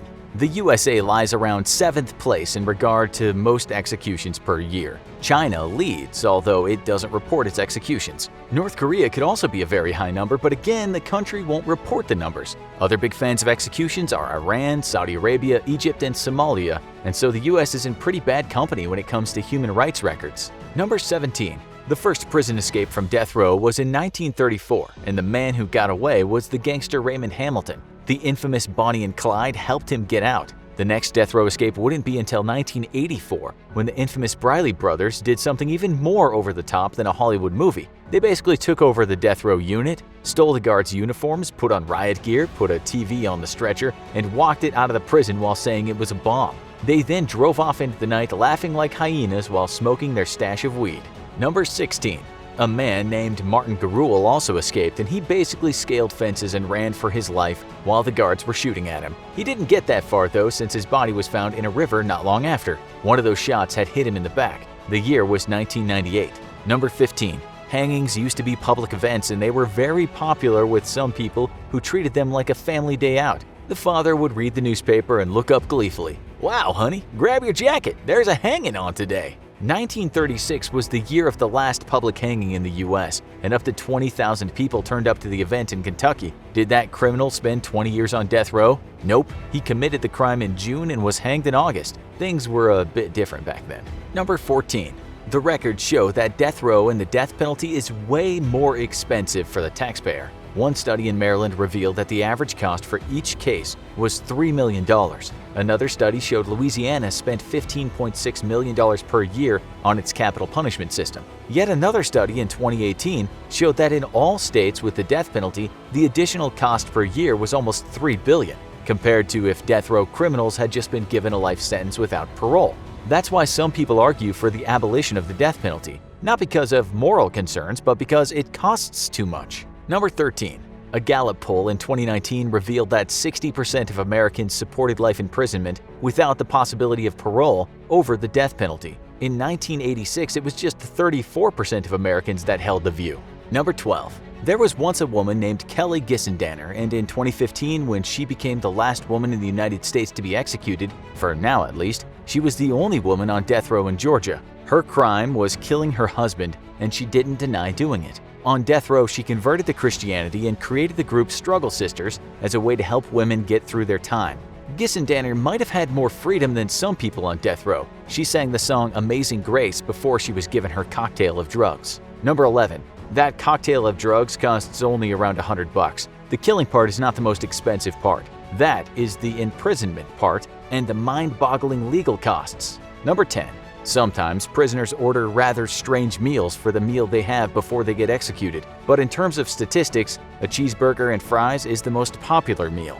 Number 9. In 2012, when a man named Gary Simmons was asked for his last meal, he might have been trying to die by way of heart attack. That's because his last meal contained 29,000 calories. We're not going to mention all the items because they're just too many. Let's just say it included a lot of junk food, a ton of dips, chips, fries, and cheeses, and a bucket of Coke. Number 8. A man named David Matthews spent 17 years on death row in Oklahoma and tried a few times to prove his innocence. Before he was given the lethal injection, he joked, "I think that the governor's phone's broke. He hasn't called yet." Number 7. Around 90% of people on death row could not afford their own lawyer and so had to be given a free one by the state. Number 6. Legal experts and statisticians who did some investigating believe that from 1976 to 2004, 4.1% of those who were given the death penalty were actually innocent. That is 340 prisoners they believed were innocent or are innocent. The writers of the report said there is little doubt that innocent men have been executed. If you watch true crime shows, you'll know why so many people might have died innocent men. It's usually shoddy police work and lack of evidence. That and the fact some evidence that supports the innocent is sometimes purposely suppressed, or forensic evidence has been tampered with. Number 5. In 2019, two men named Clifford Williams Jr. and Nathan Myers were released from prison after they'd both been given death sentences. They'd served 43 years behind bars. One of the guys went in age 18 and came out aged 61. The other went in 33 and came out 76. These guys were not released because of DNA evidence. It was discovered that there was very little evidence to prove they did the crime, and they actually had witnesses saying they were with the guys when the murder was committed. This is why money matters. This wouldn't have happened if they'd had a good lawyer. Number 4. There have been 167 exonerations of prisoners on death row in the U.S. since 1973.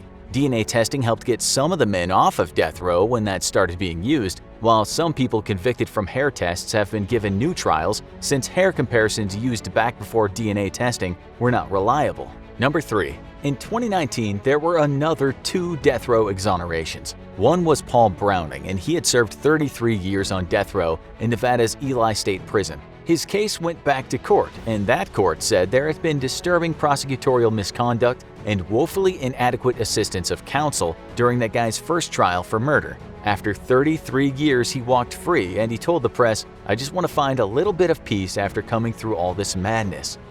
33 years of madness is a lot to take in. Charles Ray Finch was also exonerated from death row that year and was pushed out of prison in a wheelchair at the age of 81. He'd spent 43 years on death row as an innocent man. The U.S. Court of Appeals for the Fourth Circuit said the evidence against him was woeful, and police had apparently pressured people to testify against him. They also created a very sketchy lineup not remotely related to anything you could call justice. Official misconduct and getting people to tell lies in court, or people lying on their own behalf, is a reason for a lot of exonerations. Number 2. Okay, so what about an innocent man who did get executed? This story is nothing short of insane. In 1976, 2 police officers were shot when checking on a parked car. Inside was a driver and a man named Jesse Tefero. His wife and children were sleeping in the back seat. Tefero was sentenced to death, as was his wife. The kids went on to live with the wife's parents, but both were placed into care when those grandparents died in a plane crash. Tefero was executed in the electric chair in 1990. Old Sparky didn't work well though, and it took 7 minutes for the man to die. Prior to that, his head set on fire, and it wasn't a good scene. It later turned out that the driver did the shooting, and he even admitted to it. The evidence pointed to the driver doing it too. Tefero's wife was at least later released, but only after she'd served 16 years as an innocent woman. She actually ended up marrying a guy who'd also been exonerated after being convicted of murder. Number 1.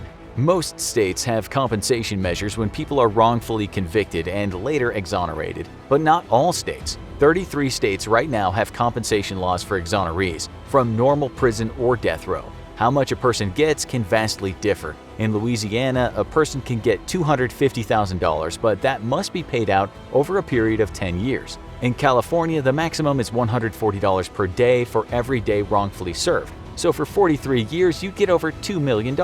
Wisconsin only gives $5,000 per year wrongly imprisoned, and this is about as good as a kick in the face. It also caps the amount at $25,000. Texas is pretty good. It gives $80,000 per wrongfully imprisoned year and also helps with other matters such as child support and legal fees and getting you back on your feet and fitting into society. A civil rights violation lawsuit can also be filed, especially if there was official misconduct by the state, and that might add up to millions if the exoneree wins the case. Then you have states such as Iowa and Oklahoma, where if you pled guilty, you'll get nothing. Yep, some innocent men on death row have pled guilty before. In normal prison, lots of innocent men take plea deals. In Florida, you won't get compensated one dime if you had any other crime on your record. It also can take years to get any compensation. One guy who did 20 years as an innocent man got a check for $25,000, but that was 4.5 years after his release. Some guys in some states end up with nothing but a "goodbye, sorry we messed up."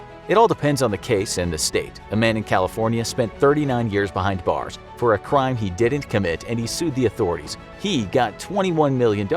He also got $1.95 million for the $140 a day the state awards those who have been wrongfully incarcerated. It's one of the most hotly debated ethical questions of all time. Does the state ever really have the authority to take a life? That's right, capital punishment, aka the death penalty. It's one of the least fun subjects to discuss, but that doesn't mean it can't be fascinating. And that's what this video is all about. You may think that you know all there is to know about death row, but we're gonna prove you wrong with 50 insane, shocking facts about execution and the death penalty. Buckle up, it's gonna get grim and gruesome.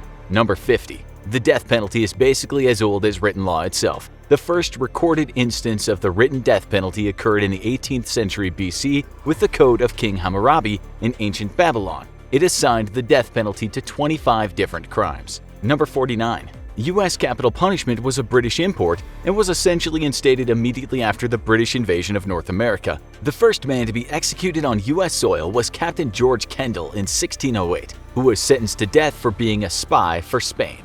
Number 48. While Britain got the U.S. started on capital punishment, it was actually outlawed in England in 1965. The last two people executed in England were Gwen Evans and Peter Allen, who were both hanged the year before for murdering a friend for money. Number 47. The death penalty is still legal in 56 countries. The world's top executors are China, Iran, Saudi Arabia, Iraq, Pakistan, Egypt, Somalia, the U.S., Jordan, and Singapore. Number 46. 25 U.S. states still have the death penalty, though its usage isn't that frequent. 18 of these 25 states haven't executed any inmates in the past 5 years, and 12 of these states haven't executed anyone in 12 years. Number 45. The most popular method of execution in the modern United States is lethal injection. It's a procedure that's been frequently marred by controversy, as it isn't performed by trained medical professionals due to its breach of the Hippocratic Oath. This has led to a number of infamous botched executions. Number 44. The youngest person to be executed in modern history is George Stinney, a 14-year-old African-American boy from the state of South Carolina who was sentenced to die by the electric chair in 1944. A full 70 years later, in 2014, a judge finally threw out the conviction and declared the previous trial to have been in violation of Stinney's constitutional rights. Sadly, this was much too little and far too late to save his life. Number 43. The oldest person to be executed in modern history is Walter Moody, an 83-year-old convict in Alabama sentenced to die by lethal injection in 1991. His actual execution finally took place in 2018. Number 42. While Walter Moody's time on death row was definitely excessive, but not by all that much, the average wait on death row for a U.S. convict is around 15 years. Number 41. The U.S. has executed over 1,500 death row inmates since 1976. While a great number of these prisoners were likely guilty of their crimes, there's also a possibility, according to some claims, that around 4.1% of those executed were actually innocent, some of which have been officially exonerated by DNA evidence. We sadly may never know the true number of innocent deaths. Number 40. The world's leading proponent of execution is China, believed to have been executing somewhere within the ballpark of 1,000 people annually, according to Amnesty International. The true numbers are a little difficult to discern due to China's extremely secretive nature. Number 39. China also has the dubious honor of being one of the world's leading execution innovators. According to anti-execution and torture charity Reprieve.org, China has taken to using mobile death vans, where prisoners are strapped to electrical stretchers in the back of the van before being injected with deadly chemicals. The victim's organs are harvested for transplant after death. Number 38. Execution doesn't just apply to humans. In 1916, an elephant named Mary was executed via hanging after killing her trainer. Number 37. But actual countries often aren't much better. As late as 2013, stoning women to death was still completely legal in 15 countries, including Iran, Qatar, Sudan, and Saudi Arabia. Number 36. In the US, the death penalty is extremely costly. In Washington, trials that seek the death penalty tend to cost around $1 million more than non-lethal alternatives. The death penalty has also cost California over $4 billion since the late 70s. Number 35. Death row inmates are typically granted a last meal request by the state, and these can be pretty strange. Murderer Victor Feger requested a single olive with the pit still in it, and bomber Timothy McVeigh requested 2 pints of mint chocolate chip ice cream. Number 34. The price cap for last meals in Oklahoma is $15. So if you plan on having anything extravagant before you meet your maker, don't commit a crime in Oklahoma. Texas stopped offering last meals entirely in 2011. Number 33. The turn of the millennium was a bad time to be a death row inmate. The number of annual executions in the U.S. peaked after a steady decline in 1999, with the execution of 98 criminals by the end of the year. Number 32. Uzbekistan has executed criminals by boiling them to death as late as 2002. So if you ever visit, make sure you're on your best behavior. Number 31. 2 people executed in the United States between the dates of 1608 and 2002 had the stated occupation of playboy. Number 30. The most common occupation of people executed in the U.S. in the last 400 years was slave, accounting for 11.5% of all people executed in that time frame. Number 29. The U.S. has historically executed 15 people for the crimes of sodomy, buggery, or bestiality. We won't go into any more detail on that one.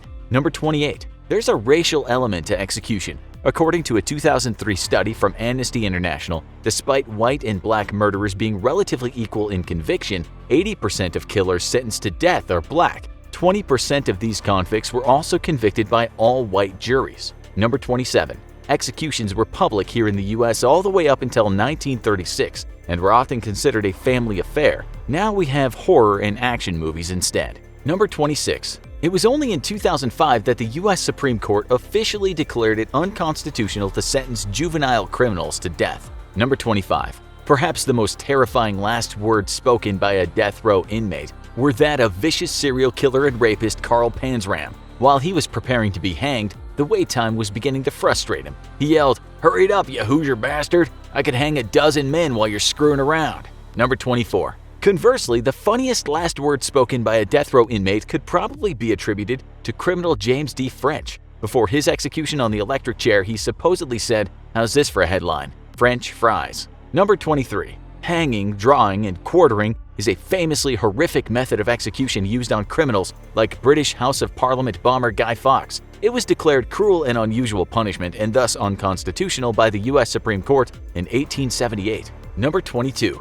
Iwao Hakamata from Japan was the world's longest-serving death row inmate, spending 45 years awaiting execution. However, Hakamata was freed after a judge threw out his initial conviction on the grounds of faulty evidence. He's either very lucky or very unlucky, depending on your perspective. Number 21. Actually being executed is a highly unlikely outcome of being sentenced to death, with only 13% ever making it there. The rest either have their convictions overturned or die by other means like suicide or natural causes. Number 20. While it was canceled in 2012, China has such a large volume of executions that they were able to host a successful TV talk show that interviews death row inmates and gets their final thoughts before their execution. Number 19. One of the most prolific executioners of the modern era was English pub owner and professional hangman Albert Pierre Point, who pulled the lever on between 435 and 600 people during his 25-year career in the mid-20th century. Number 18.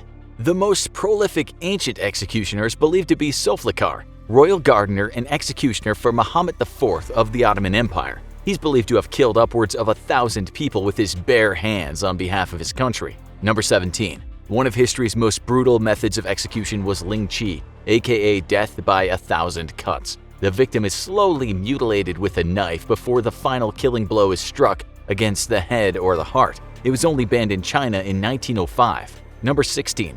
Another brutal form of historical execution is impalement, favored by rulers like Vlad of Wallachia. It involved forcing a large wooden stake up the anus of a convicted prisoner until the stake displaces their organs and kills them.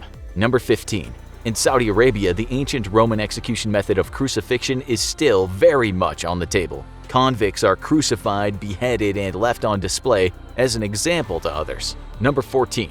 The only country in Europe to continue performing executions in the 21st century is Belarus in Eastern Europe, whose last execution was performed in 2019. Number 13. The most infamous woman executed in the US was serial killer Eileen Wuornos, one of the few female serial killers who didn't use poison. Poison, however, was used to kill her via the lethal injection in 2002. Number 12. The lethal injection is typically a cocktail of 3 drugs: midazolam, which sedates the victim, verchronium bromide, which paralyzes the victim's muscles, and finally potassium chloride, which stops the heart. Number 11. The infamous electric chair was invented over the course of 9 years by a dentist named Alfred Southwick as a more humane way to execute prisoners. Number 10. However, the first person executed by an electric chair was William Kemmler. There were plenty of kinks in the system, and the electric chair essentially brutally burned Kemmler to death over a torturous 8 minutes. Number 9. Hanging, one of the most popular methods of execution over history that still sees use today, actually involves pretty exact mathematics. The length of the rope must be judged in proportion to the weight of the victim. Too short, and the victim will be strangled rather than having their neck snap. Too long, and the victim's velocity will build during the fall and cause a messy decapitation. Number 8. While the American South has the highest rate of execution in the US, the region actually has some of the largest crime figures too, suggesting that the death penalty may not actually work as a deterrent as often is touted. Number 7. Executions became less frequent in the early US as states became wealthier and were able to build larger prisons. This indicates that the death penalty was a largely practical measure to save space in overcrowded prisons. Number 6. In Iran, homosexuality is still punishable by death. One of the most frequently applied methods of execution for this is forcing the convict to jump to their death from a high platform, such as a crane. Number 5. One of the reasons behind China's incredibly high rates of execution is the huge number of crimes that carry the death penalty. These include arson, prostitution, and even tax fraud. Number 4. Singapore takes a similar zero-tolerance attitude to drug offenses, such as selling and trafficking. Since 2010, Singapore has executed over 30 people for drug-related offenses. Number 3. The pre-Victorian era in Britain also executed people for some pretty weird and stupid reasons, including evidence of malice within a child and writing a threatening letter. Jeff the Pig was executed for this reason in 1729. In 1810, there were 222 crimes punishable by death in England. Number 2. The modern U.S. has sentenced a total of 8,440 inmates to death between 1977 and 2017. That works out to around 2,110 death sentences per decade, though the yearly number has thankfully been on a steady decline since 1994. Number 1. A Gallup poll from 2019 was one of the first ever to show that Americans slightly favor life sentences over the death penalty, indicating that an abolishment of capital punishment might be possible sometime in the foreseeable future. There's plenty of death row inmates out there who think this day can't come soon enough. In this world, nothing can be said to be certain except death and taxes. At least that's what Ben Franklin said. We're sure you love to hear 50 facts about taxes. Maybe another time. Instead, here are 50 insane facts about dying. Number 50. We've all heard that your hair and nails continue to grow after you die, but is that true? Well, hair and nails do appear to become longer after you die, but it's not because they're still growing. It's likely because the skin around the nails has started to retract. After death, your skin dehydrates, and this causes your soft tissues to shrink. So that myth is just based on an optical illusion. Number 49. A few hours after someone dies, their joints stiffen and lock into place. This is known as rigor mortis. You might have already heard of it, but did you know it's only temporary? It lasts about 72 hours, but this can vary based on body temperature and other factors. Rigor mortis is caused by skeletal muscles partially contracting, and since they're unable to relax, the body becomes rigid for a brief amount of time. Number 48. You may have heard the term the smell of death, but have you ever wondered what that means? When people say that, they're either knowingly or unknowingly referring to a complex mixture of organic compounds. In this case, it would be putrescine and cadaverine. They're two gases that are responsible for that distinctive smell of death, created when bacteria break down the amino acids ornithine and lysine. Number 47. Dead bodies can look like they're covered in soap. This is known as saponification. When a dead body undergoes chemical changes, it can transform body fat into adipocere, which is sometimes referred to as grave wax. It typically happens when a body decays under wet, airless conditions. It's said to have the consistency of semi-hard cheese and a soapy, waxy texture. One famous example is the soap lady who's preserved behind a wooden and glass case at the Mutter Museum. Even though her body was given to the museum shortly after it was exhumed in Philadelphia in 1875, there's a lot we don't know about the soap lady, including who she might have been when she was alive. They do believe she might have been in her late 20s when she died, and x-rays revealed she wore pins that weren't manufactured in the United States until the 1830s, so it's likely she died in the 1830s. The Soap Man, who also lived in Philadelphia, is kept at the Smithsonian's National Museum of Natural History in Washington, D.C. They believed he was buried around 1800, and his body was discovered while digging a train depot foundation in 1875. What a coincidence! Maybe we should set up a date. Water and alkaline soil might have seeped into his casket, causing the saponification, but unlike the Soap Lady, he is not on public display. Number 47. Now that we've talked about the Soap Lady and the Soap Man, let's look at the bog bodies of Europe. Europe's spongy, peat-covered wetlands provide the perfect environment and conditions to create these bog bodies, bodies where their decomposition is slowed by highly acidic, low-oxygen environments. Some of these bodies found are said to date back as far as 7,000 years ago. It's also likely that many of them were killed during ancient rituals, which might be a preferable option than just dying by drowning in the mud of the wetlands. In 1950, the Tolund man was discovered in Denmark. After analyzing the body, experts believe he died more than 2,000 years ago, but the exact details of his death are unclear. Experts do believe his death was a ritualistic sacrifice to the gods. They also know his last meal was porridge and fish, since the contents of his stomach were preserved. Number 45. Something called necrobiomes can help in determining the time and cause of someone's death. A necrobiome is all of the bacteria and fungi that are found in the remains of a corpse after death. They change in a predictable, chronologically consistent way, which is why it's sometimes called the necrobiome clock. As such, scientists can tell when someone died based on the types of microbes in and around their body. Number 44.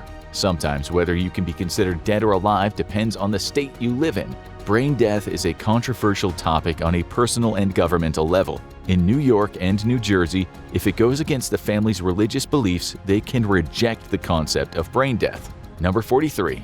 Mummies were once used as paint dye. If you ever heard of Mummy Brown, you may or may not know how literal that name is. During the 16th and into the early 20th century, the rich brown color that some artists used was created from grinding up Egyptian human and cat mummies. Since it was often transparent, it was used for painting shadows, glazing, and flesh tones. Number 42. There is a place where you're legally not allowed to die. Well, kind of. Longyearbyen is a small settlement made up of around 2,400 people located on the Norwegian island of Svalbard. Many stories about this place mention that it's illegal to die in the settlement, but that is not technically true. The law only forbids you from being buried on the island. This is partly because the permafrost wouldn't allow buried bodies to decompose, as well as being a tough surface to dig through in the first place. Once Longyearbyen residents start getting into their retirement age or have serious health problems, they're expected to move to the mainland, where treatment or a potential burial can take place without any complications. There are some very rare exceptions made to this rule, though. If a person has a special connection to Longyearbyen, they can request to be buried in an urn at the local cemetery. Number 41. Human composting is legal in several states. Currently, it's allowed in Washington, Colorado, Oregon, Vermont, California, New York, and Nevada. Return Home is a Seattle-based human composting facility. They use organic materials like straw, alfalfa, and sawdust to turn human bodies back into soil. It's meant to combat the environmental impact that burials and cremations have. You don't even have to live there to take advantage of this somber service. Some have already had their bodies flown to Washington after they die. Number 40. There are human body farms. The University of Tennessee Knoxville's Anthropology Research Facility is known as the Body Farm. It enables researchers to study the science of human decay while also allowing law enforcement agents to train on how to recover human remains at crime scenes. Researchers can also look at corpses at different stages of decomposition, potentially helping future criminal investigations. Number 39. Embalming became popular because of Abraham Lincoln. Have you ever wondered why we embalm our dead? It started during the Civil War. Soldiers didn't want to be buried on enemy soil, and families wanted to give their loved ones a proper burial. Since refrigeration wasn't as widely available as it is today, they had to find another way to preserve bodies that would survive long train rides in the summer heat. Embalming was the solution. It was created by Dr. Thomas Holmes, who became known as the father of embalming. However, it wasn't used all that much outside of the Civil War until President Abraham Lincoln died in 1865. The government had decided to take Abraham Lincoln's body on a 2-week national funeral procession. They embalmed his body so he could be taken from Washington, D.C. to Springfield, Illinois. Mourners were in awe of his lifelike appearance, which directly led to the popularization of embalming across the nation. Number 38. Now we know why embalming became popular. We also have to note that it's not really necessary. It's rarely required by law. In California, there's a law that requires bodies to be embalmed, but only if they're being shipped by a common carrier. If there are reasons you can't embalm the body, there are other ways to ship it without breaking the law. Also, while there are a lot of funeral homes who will not do a public viewing without embalming, there is no federal or state law that requires embalming. Number 37. When you're cremated, the average person will produce 3 to 9 pounds of cremains. This depends on the person's age and weight, but it's rare for it to go over 9 pounds. Typically, if it's lower than 3 pounds, the person in question was a child or infant. The cremation chamber, also called a retort, can get as hot as 2,000 degrees Fahrenheit or just over 1,090 degrees Celsius, but even then it'll often leave behind bones that cannot be burned to ash. In some places like Japan, the bones are placed inside of the cremation urn. In Japan's case, the family will pick out the remaining bones with chopsticks and place them in the urn as part of the funeral ceremony. In the United States, the leftover bone will be placed in a cremulator to be ground up so it can be added to the urn. Number 36. During the Victorian era, British families would take photos of the dead. As unsettling as that might seem today, it was a way for them to commemorate the dead. During this time period, Brits would also cut locks of hair from the dead and put them in lockets, rings, and art, as well as make death masks with wax. By the mid-1800s, photography became more affordable and commonly available. This led to Victorian families popularizing memento mori photography. As the life expectancy for children improved, the need for death photography decreased. Number 35. It's common to see death numbers spike around Christmas, the day after Christmas, and New Year's Day. According to the Centers for Disease Control, 93% of deaths are attributed to natural causes. So why are the holidays so dangerous? Many people put off going to the hospital in order to see their family, and with holiday staffing shortages at hospitals, it's not surprising to hear that the number of deaths spikes around the holidays. Number 34. We've all made jokes about doctors having bad handwriting, but it turns out that joke might have been taken a bit too far. In a 2006 report on U.S. healthcare facilities, it was reported that every year, over 7,000 people die as a result of a doctor's messy handwriting. Thankfully, the rise of digital prescriptions have probably cut down those numbers. Thank you, technology. Number 33. Dead bodies are not inherently a source of disease. It's not unusual for people to worry that they'll become sick after touching a dead body, but this rarely happens. You're only at risk of becoming sick if the disease succumbed to a highly infectious disease, like Ebola. Just don't drink water that's had a dead person in it. You could potentially get diarrhea from the fecal matter released by the decaying process of the corpse. The belief that dead bodies are dangerous to the living began in the 19th century when miasma theory gained popularity. It was thought that bad odors carried by the wind or coming from decaying organic matter transmitted disease and infections. Dead bodies notoriously don't smell the best, so it was believed that if you caught a whiff of a decaying body, you were at risk of becoming sick. Number 32.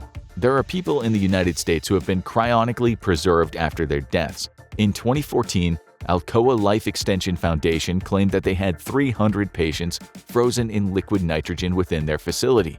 Those familiar with the TV show Futurama and its main character, who was frozen in a similar manner for 1,000 years, might think that we're joking here, but that's not the case. The goal of the company is to freeze its customers until a cure for what killed them is developed. Once that happens, they'll thaw out the corpse and reanimate them. We just hope it doesn't take 1,000 years to find those cures. Number 31. You can be cremated in the water. As strange as that sounds, water cremation, also known as alkaline hydrolysis or aquamation, actually exists. The body is placed in a mixture of high-heat water and potassium hydroxide. Pressure is then applied, which decomposes the body to its chemical compounds. Water cremation uses far less energy than traditional cremation, and it doesn't produce any emissions like carbon dioxide, making it more environmentally friendly, although it is only legal in some states. Number 30. There are over 200 frozen bodies on Mount Everest. It's not atypical for climbers and Sherpa guides to lose their lives while climbing Mount Everest, and they're usually left where they fell. This is mostly because trying to transport a body more than 20,000 feet down mountainous terrain would most likely lead to the rescue team losing their own lives. It's much safer to just leave the bodies there. Oftentimes, those bodies become so well preserved that they'll even act as waypoints for climbers who make their way up the mountain, such as the famous Green Boots. To this day, Green Boots has still not been identified. Some believe the body might belong to Indian climber Sewang Paljor, who died while trying to climb Everest in 1996. The body is referred to as green boots due to the green coal-flak mountaineering boots that are still worn by the deceased climber. Number 29. There have been accounts of people being buried alive. One example comes from the 17th century England, where a woman named Alice Blunden had been knocked out cold after drinking poppy tea, likely due to the drink containing morphine or codeine. Blunden was declared dead at the scene by a doctor and shortly after buried in a local graveyard. Lucky for her, a group of children who were playing by her grave heard some strange noises, and when their schoolmaster checked the grave, they discovered Blunden was still alive. It would take an entire day to dig her out, and she was so close to death by the time they finished digging that they returned her to her grave once again, believing that she had suffocated while they were trying to dig her up. The next morning, it was discovered that she was indeed dead, but she'd also tried to free herself after being buried alive for a second time. The hysteria around being buried alive got so bad that in the late 19th century Germany, over 30 safety coffin designs were patented. While several were built and sold, there's no recorded proof that anyone was saved by a safety coffin. Number 28. The saying of burying the dead 6 feet under started with the Great Plague. During the London Plague of 1665, gravediggers were instructed to dig down at least 6 feet deep. We're still not sure why this rule was put into place, but there are a few theories as to why it was implemented. One theory states that authorities believed the deeper graves would keep animals from digging up the plague-infected bodies. Linking to the previous theory, it seemed that they also believed it would prevent the spread of disease. It may have also been to deter grave robbing, but no one knows for sure though. Number 27. When you die, your body can explode. It is rare, but it does happen. Due to a buildup of gases and fluids during decomposition, pressure can start building up and boom, decaying corpse bits everywhere. It typically happens to bodies in sealed coffins since the gas has nowhere to escape, slowly building up the pressure within the coffin like a pressure cooker. It's not so much a boom, but the lid will pop open. After that, foul-smelling fluid and gas would start leaking out. Number 26. Self-mummification is possible. Typically, it's easier to mummify a body in certain climates like peat bogs, arid deserts, and alpine peaks. However, Japan once had a Shingon sect of Buddhist monks who would mummify themselves. The practice is also known as Soku Shinbutsu, and it could take over 3 years to complete. Those who completed the ritual were known as Soku Shinbutsu, or a Buddha in this very body. From 1081 to 1903, at least 17 monks were able to self-mummify, but it's possible there are more that simply haven't been recovered. They would follow a strict diet, seal themselves in a tomb, and meditate until death. The practice was officially banned in 1897, so the last person to self-mummify, the Buddhist monk Bukai, had done so illegally as he performed the ritual in 1903. Number 25. A burst of brain activity during the dying process might explain why your life flashes before your eyes before your death. You don't need to die to experience this though. It's not uncommon for people who have had a near-death experience to report their life flashing before their eyes or having an out-of-body experience. In a small study that mapped the brain activity of 4 people as they were dying, there was a burst of brain activity after each person's heart stopped. A biomedical scientist at the Charlotte Marshall of the University of Liège believes it might be part of the brain entering survival mode once it's deprived of oxygen, as the heart stops beating and thus supplying oxygen to the brain. Number 24. Hearing is believed to be the last sense to go. In a groundbreaking study from June 2020, neuroscientists were able to provide empirical evidence that people are able to hear while becoming unresponsive as they are dying. They were able to measure the brain activity in hospice patients at St. John's Hospital and compare it to a control group of healthy young participants. The study showed that the dying brain responds to sounds even when the patient is seemingly unconscious. Number 23. People used to believe that touching a murderer who was executed by hanging could cure illness. In England from the 18th century until public executions were abolished in 1868, people actively tried to touch the body of the condemned, especially their hand. They believed it would cure a variety of illnesses, including swelling. Number 22. There are some animals that will not die of old age, although other things can kill them. We know of 7 types of animals that can live on forever as long as they're not killed by external factors: jellyfish, lobsters, turtles, flatworms, whales, radiation-resistant bacterium, and the tardigrade or water bear. Number 21. Some animals will grieve just like humans do. Some even hold memorials for their dead. There are at least 5 animals that are known to grieve: monkeys, elephants, dolphins, dogs, and giraffes. Elephants are even known to cry for their dead, bury them, and pay tribute to their bodies and bones. It's also not unusual for crows to gather around their dead, but not to mourn. They do it in order to find out how the crow died and learn how to avoid their fate. Number 20. In Madagascar, the Marina tribe exhumes their dead every 5 to 7 years to care for them. The ritual is known as Famadihana.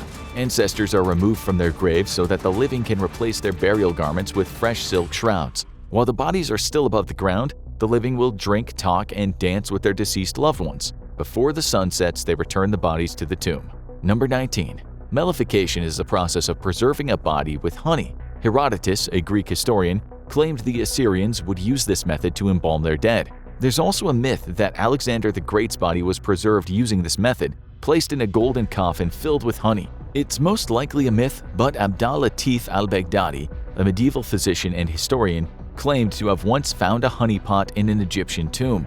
Allegedly, they found the body of a dead child inside the honey, so preserving the body of a fully grown adult is not fully out of the question. But this method wasn't just used during ancient times. Some of you might have heard of the mellified man, a human mummy steeped in honey. What sounds like it could have been an accidental mummification is actually a story of body donation. According to Chinese medical records, there were men in the Middle East who would volunteer to be mummified in honey in order to create medicine for others. The volunteers would eat honey, drink honey, and bathe in honey until death. They would then be sealed in a stone coffin filled with honey, and it would be left to cure for 100 years. After that, the body would be dug up and turned into medicine. Now, before you get too excited about having a potentially human-tasting sweet treat, no one can really prove it ever happened. I guess Skittles will have to do for now. Number 18. In some ancient cultures, it was considered respectful to eat your dead. The ancient Melanesians of Papua New Guinea and Brazil's Wari people would eat the bodies of dead relatives out of honor. Number 17. Some people will live with their deceased loved ones for years. In Indonesia, the Toraja people of southern Sulawesi will often treat the dead as just a sick family member. They will regularly visit them, speak with them, and bring them meals. Even after they bury their dead, they do not see them as truly gone. They will carve wooden tautau statues to match their loved one's likeness. Those statues will stand on cliff-top perches to watch over the living. Number 16. The death rattle is a common symptom of death. It happens when the dying person can no longer swallow or cough, as well as being unable to clear saliva or mucus from their throat. This creates a crackling, wet noise that amplifies as the person breathes. It can sound like moaning, loud gurgling, or snoring, and it typically doesn't cause any pain or discomfort. Number 15. Death masks were once used to commemorate the dead. The masks were created by placing a mold on a dead individual's face made of wax or plaster. Perhaps the most famous example of the death mask being used was during the execution of Mary, Queen of Scots. After the Queen was beheaded, a mold was placed on her face and a hand-painted death mask was created in her likeness. Number 14. People can die from a broken heart. Known as broken heart syndrome or Takotsubo cardiomyopathy, this fake-sounding sickness is a very real thing. It happens when the heart experiences a surge of stress hormones that are often the result of an emotionally taxing event. High-stress situations like the death of a loved one, bankruptcy, being fired, public speaking, divorce, or a terminal medical diagnosis can cause you to die of a broken heart. Number 13. In the Philippines, the Tinguan people will dress their deceased in their best clothing, sit them down in a chair, and give them a cigarette. They'll have their dead sit there for several weeks, but don't worry, the bodies do eventually get buried. Number 12. In Ghana, you can be buried in a fantasy coffin. It's a popular custom in Ghana to bury your loved ones in a coffin that reflects who they were. The coffins could represent a hobby, occupation, or other characteristics. For example, a successful businessman might be buried in a Mercedes-Benz coffin. Number 11. In the Victorian era, there were different expectations of men and women for how long they would mourn. Widowers would only mourn for 6 months or less. Widows, on the other hand, were expected to mourn for 2.5 years. Men were often encouraged to remarry more than widows would be. Number 10.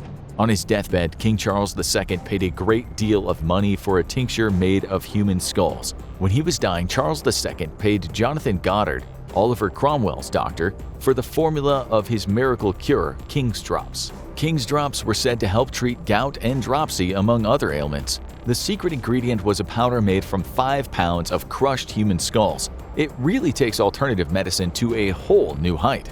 Number 9. Water can speed up decomposition. We've talked about water cremation, but in normal circumstances, decomposition changes happen more slowly in water, mostly due to a cooler temperature and an anaerobic environment. But once you remove the body from the water, the putrefaction process will likely accelerate. Number 8. There's a rare mental condition where people believe they're dead or are missing organs. It's known as Cotard syndrome or Cotard delusion and walking corpse syndrome. While doctors don't know what causes it, it often comes with another brain disorder like dementia, a mood disorder, epilepsy, and many other medical conditions. Number 7. In Nederland, Colorado, there's a Frozen Dead Guy Days festival. It's a weekend-long festival that's held in honor of Brito Morstowel, a 110-year-old corpse. It's believed Morstowel was cross-country skiing in Norway when he died of a heart attack. His grandson put his body on dry ice and brought him back to the U.S. in 1989. When his grandson had to leave the United States, his sister kept his father's body cryogenically frozen in a shed behind their house. After she was evicted from the house, Tough Shed would donate a better shed, and Delta Tech would take care of the body. Twice a month, they deliver dry ice to keep the body frozen. At the festival, people engage in coffin racing, frozen salmon tossing, costumed polar plunging, and frozen t-shirt contests. Number 6. One day, social media will have more dead people than living people on it. Researchers at Oxford University have stated that by 2100, there will be around 5 billion dead people on Facebook if the platform survives that long. At Facebook's current rate, dead people will outnumber the living by 2070. Number 5. Around 150,000 people die every day. This total includes all deaths from accidents, illness, disasters, and violence. Number 4. In 897, the corpse of a pope was put on trial. Pope Stephen VI exhumed the corpse of Formosus in order to prop him up on a throne and put him on trial. He had a deacon answer for the corpse since Formosus understandably wouldn't be able to answer for himself. The pope's corpse was accused of violating canon law, perjury, and several other crimes. He was declared guilty, and his status as pope was posthumously taken away. They also cut off his fingers and threw him into the Tiber River. Number 3. Bodies containing a lot of fat are often cremated in the morning while the machine's bricks are still cold, meaning they'll be one of the first bodies burned that day. Since their cremation will require a higher temperature for a longer amount of time, those managing the crematorium have to be careful. When heat rises too quickly, black smoke can start clogging and messing up the machine. Number 2. You can get a death erection. It's also known as rigor erectus, and it's usually observed in corpses of men who have been executed. It's associated with men who have been killed by hanging specifically.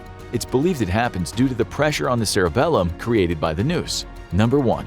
Let's end on a cheerful note. Bees! There's a European tradition in which bees are told important news regarding the beekeeper's household, like births, weddings, and even deaths. Some people believed that if you didn't spill the tea, the bees would leave their hive, stop producing honey, or die. When Queen Elizabeth II died, we saw John Chappell, the royal beekeeper, tell the bees about her death.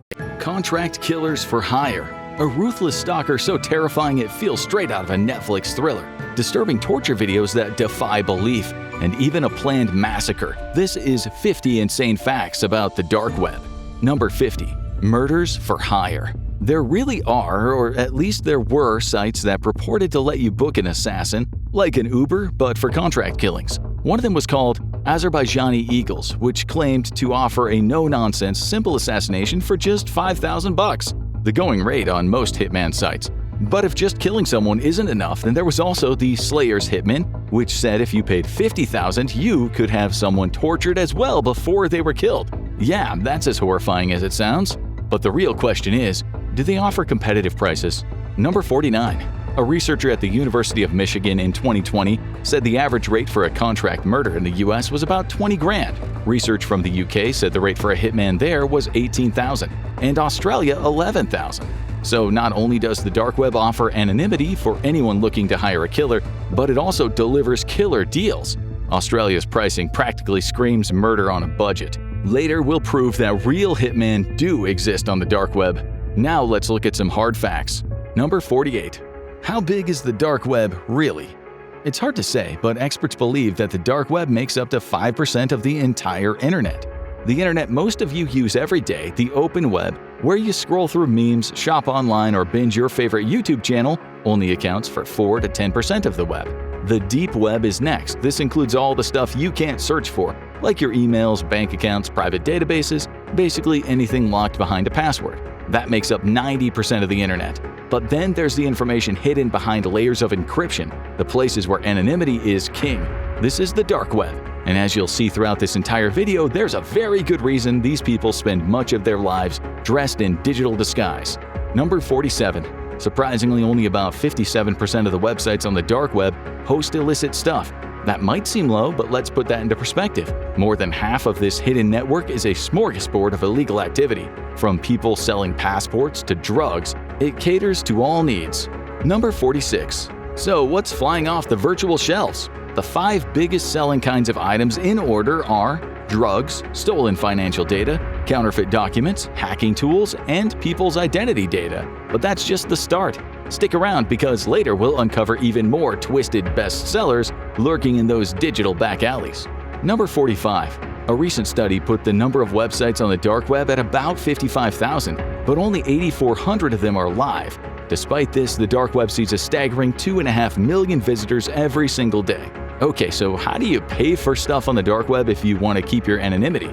Number 44. In 2023, Bitcoin was the virtual currency of choice on the dark web, making up 98% of transactions. Interestingly, the dark web played a huge role in the rise of Bitcoin, helping it grow into what it's become today. Still, right now, Bitcoin transactions on the dark web make up a minuscule number of all global Bitcoin transactions, less than 0.08% in 2018. To really grasp just how much Bitcoin has flowed through the dark web, let's take a trip down the Silk Road, the most infamous online black market of them all. The owner was arrested in 2013, and Silk Road was closed down, but prior to that, he made a lot of money. The FBI initially seized 26,000 Bitcoins from his account, then worth about $3.6 million. In total, over 9,500,000 Bitcoins were spent on the Silk Road products, and as the middleman, the owner took a cut of about 615,000 Bitcoins. At the current Bitcoin rate, that is over $61 billion. Number 43. In 2021, dark web markets and fraud shops saw a total revenue of $3.1 billion. In 2022, it was just $1.5 billion. One of the reasons for the massive decrease was the bust of the Hydra market, a Russian-run marketplace launched in 2015. Now, the people who ran it are serving very long prison sentences. In 2024, the so-called kingpin was given a life sentence in Russia. The next one on the list is a real bugbear for governments. Number 42. Every 39 seconds, someone lurking on the dark web decides to launch a cyber attack. Many of these are ransomware attacks, a cyber criminal favorite. In fact, 2021 data revealed that a ransomware attack happens somewhere in the world every 11 seconds, whether through the dark web or the open web. This is hardly surprising when you consider that the dark web is awash with hackers selling ransomware as a service, or RAS. They sell code so the buyer can infect a business's computer systems and effectively hold it ransom until that business pays them a lot of money. Number 41. Cyber attacks cost firms $20 billion in 2021, with the cost of the average attack being around $5 million, which doesn't include payouts. A 2020 attack on the IT services supplier Cognizant cost the company $50 to $70 million. By 2031, it's expected the global annual cost of these attacks will be $265 billion. Number 40. During the 2020 COVID pandemic, dark web sellers were offering fake vaccination certificates for anywhere between $200 and $750. And they didn't stop there. You could buy both physical and digital certificates for countries worldwide. Need a little extra? Sellers also had fake PCR test results ready to complete the illusion. When there's demand, the dark web always delivers. Now let's look at the USA's enemy number 1. Number 39. Fentanyl's been a huge problem in the USA, and one of the reasons for that is the dark web. In a 2019 study, 15 to 22 kilograms of fentanyl, including the more stronger carfentanil, was available for sale on the dark web. On one marketplace alone, there were over 5,500 transactions for fentanyl valued at over $2.8 million.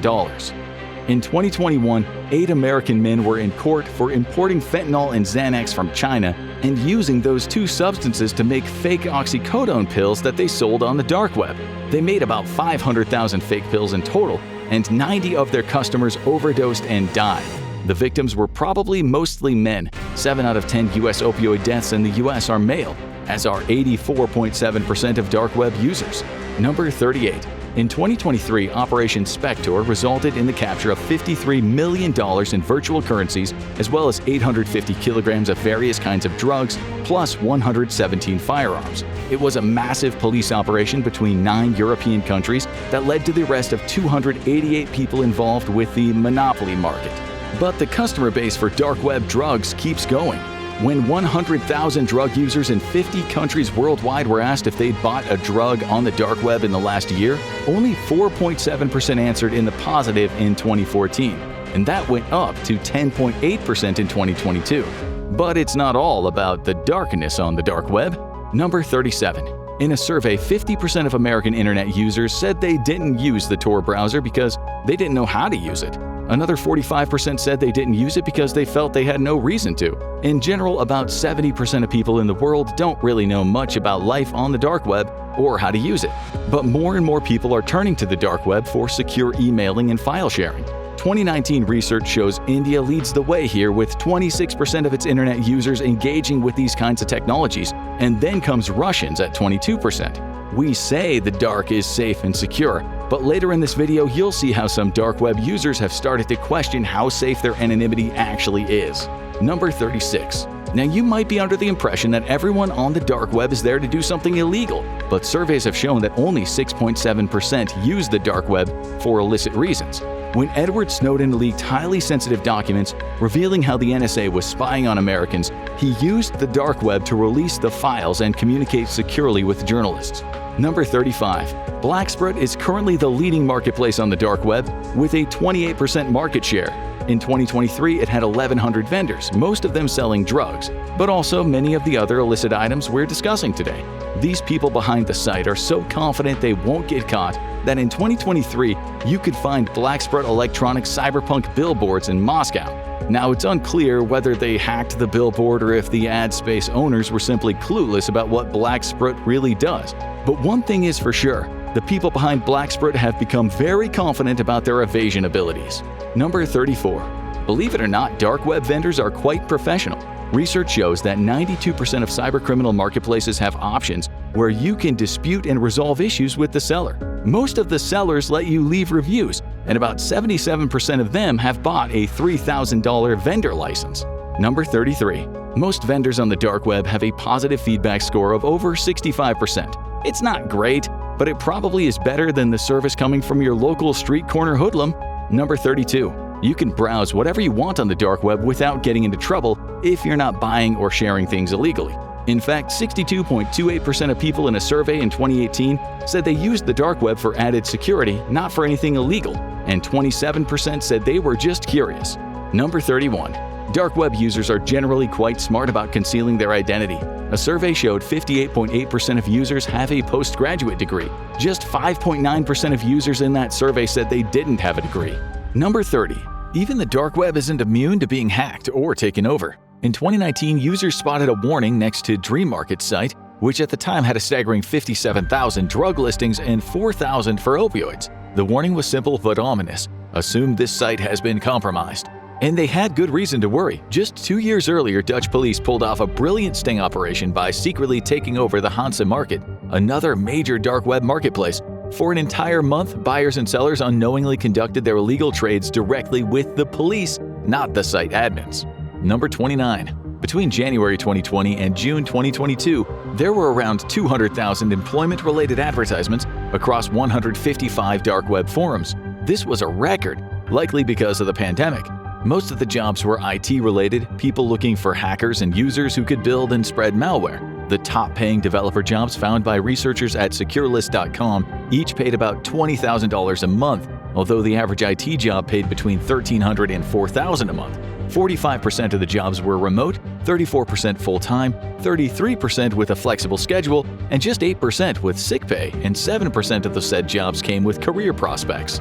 Number 28. On the dark web, there's a job for everyone, if you're willing to take the risk. Drug markets are constantly opening and closing, making it hard to track just how many there are operating at any given time. A 2023 report confirmed this uncertainty, but one thing is clear, these marketplaces need staff. Between 2020 and 2022, 17% of job ads on the dark web weren't offering jobs, they were from people looking for work. And the pay is surprisingly lucrative. After one of the main marketplaces was taken down and US vendors were arrested, it was revealed that the people were paid $200 or $300 per package that they received and moved somewhere else. Some were even hired as package specialists and paid $7,000 a month. A customer support rep was getting $1,600 a month. We don't know what happened to them, but the public relations guy was arrested and sentenced to 3 years and 10 months in prison. Number 27. It seems the British are big fans of online encrypted drug purchasing. In a 2018 study, Britain was only behind Finland and Norway in the list of biggest buyers of drugs online. Research shows that out of 65,000 darknet drug buyers, the average age was 21 years old. They were mostly male and less likely to be in paid employment. 67% said they'd tried a new drug from the dark web, showing people are likely to experiment when buying drugs online. Number 26. One of the biggest busts related to the dark web was when the owner of the Alphabet marketplace was taken down in 2017. At the time, he had 200,000 users, surely making him the world's biggest drug dealer. He was a Canadian man who was living in Thailand, selling everything from drugs to false IDs to people's personal information. He bought several properties, including a hotel, and drove around in sports cars. According to the Department of Justice, his site was facilitating around $600,000 to $800,000 of transactions per day. And of course, he took his cut. What's the most surprising thing you learned about the dark web so far? Drop your thoughts in the comments below. Number 25. For as little as $1, you can buy login details, IP addresses, and other digital footprints on the dark web. In 2023, the BBC reported on Genesis Market, a site run by an infamous owner who was offering access to a database containing over 80 million sets of credentials and digital fingerprints. The data provided allowed fraudsters to access bank accounts, shopping platforms, and more. Number 24. We've already given you the top 5 things available on the dark web, so here are 6 to 10. Counterfeit currencies, weapons, illicit services, including hitman services and identity theft services, hacking tutorials, and guides, sites offering stolen corporate or government data. Number 23. Looking for a hitman on the dark web? Well, prepare to be disappointed. Between 2018 and 2019, researchers at Michigan State University studied 24 hitman-for-hire sites, and they found a surprising truth: most were total scams. The so-called assassins were just stock photos, and the glowing reviews were from customers who never existed. According to Thomas J. Holt, director at Michigan State's School of Criminal Justice, these sites are likely run by dark web hackers as a side hustle to their main hacking gigs. And while most of these operations originate in Eastern Europe, their target audience is Westerners who speak English, and they might just be desperate or gullible enough to fall for it. The moral: if you're browsing for a hitman, you'll probably get hit with a scam. Number 22. The dark web is a stalker playground. In 2023, Kaspersky said it found stalkerware on over 31,000 unique mobile devices around the world, up from 29,000 in 2022. The countries with the highest incidence were Russia, Brazil, and India. Also, one of the services dark web hackers offer is coordinated stalking, meaning that you can hire them to surveil someone and feed you back information.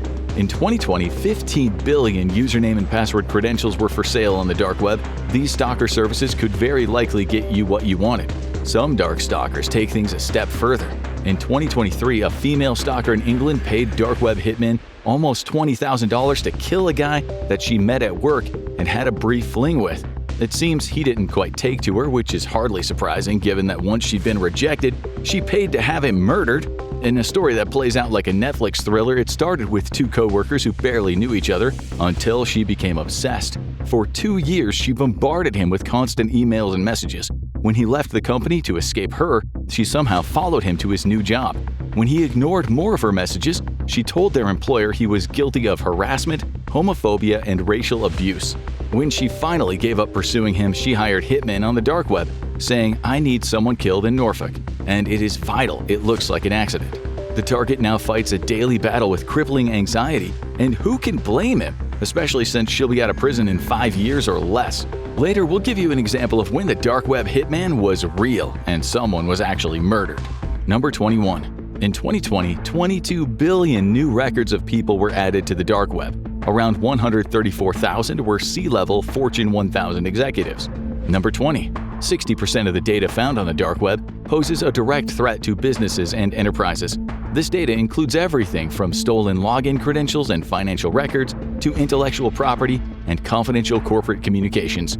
Hackers and cybercriminals can purchase this information for a few dollars. Number 19. In 2023, 550,000 Americans logged onto the dark web every day. Number 18. But Americans only make up about 21% of daily users of the dark web. The highest number of users is in Germany, who makes up 47% of dark web users. Even the British and their love for dark web drugs only make up 1.4% of dark web users. France, India, Finland, Russia, and the Netherlands have similar rates. In 2017, 10,000 dark web websites were hacked and taken down. This has worried a lot of people, including Germans. In 2024, Tor had to put out a press release telling its German users that their privacy was still safe. That was because German law enforcement had infiltrated so many dark websites, with German media saying Tor had been breached. Number 17. There are forums where cannibals and those aspiring to be swap tips on the best cuts of human meat and debate the finer points of cooking it. It proves once again that no corner of the internet is safe from utter insanity. In a study from January to May 2020, researchers watched the growth of dark web forums and said the user bases grew 44%. Unsurprisingly, a lot of the forums are for people discussing cybercrime tips. Head on over to the forum named Crack King and you'll find over 225,000 threads, 2 million messages, and around 485,000 members. Nulled is even bigger with 5 million members and 33 million posts. Dark web forums also include people talking about extremism, with researchers calling the dark web a haven for jihadists. They share propaganda, recruitment materials, and even talk about illegal operations. Many people visit these forums simply for privacy reasons, such as people wanting to discuss their alcoholism knowing their secret will never come out. There's also Dread, a dark web version of Reddit, which hosts threads about anything you can think of.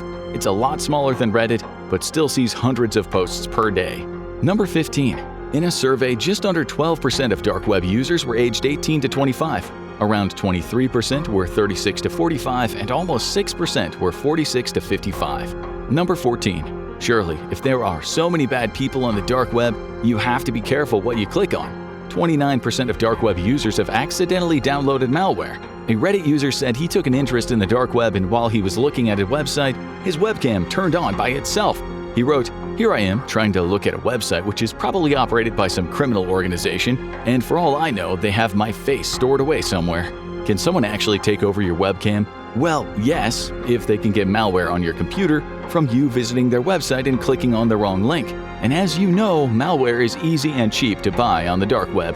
Number 13. Someone hacked dark web sites. A few years ago, a British man wanted to see if hitman sites were real or fake, so he hacked them. He found 283 messages from people asking to have someone whacked. He also saw internal messages that showed the site operators had no intention of going through with what they promised. One of those messages was written by an administrator saying, "I am not a murderer and I don't want anyone to be murdered." So it is a fact that 99% of those sites are not real, but not all. Now something to worry all you Americans out there. Number 12. According to a study, 45% of the hacked medical data circulating on the dark web belongs to U.S. patients. Millions of Americans have had their most sensitive health information exposed after massive breaches at healthcare providers like Banner Health and Newkirk Products. But it's not just Americans. In 2024, the BBC reported a case where ransomware hackers published the mental health data of children on the dark web after they didn't receive a ransom. And the attacks keep coming.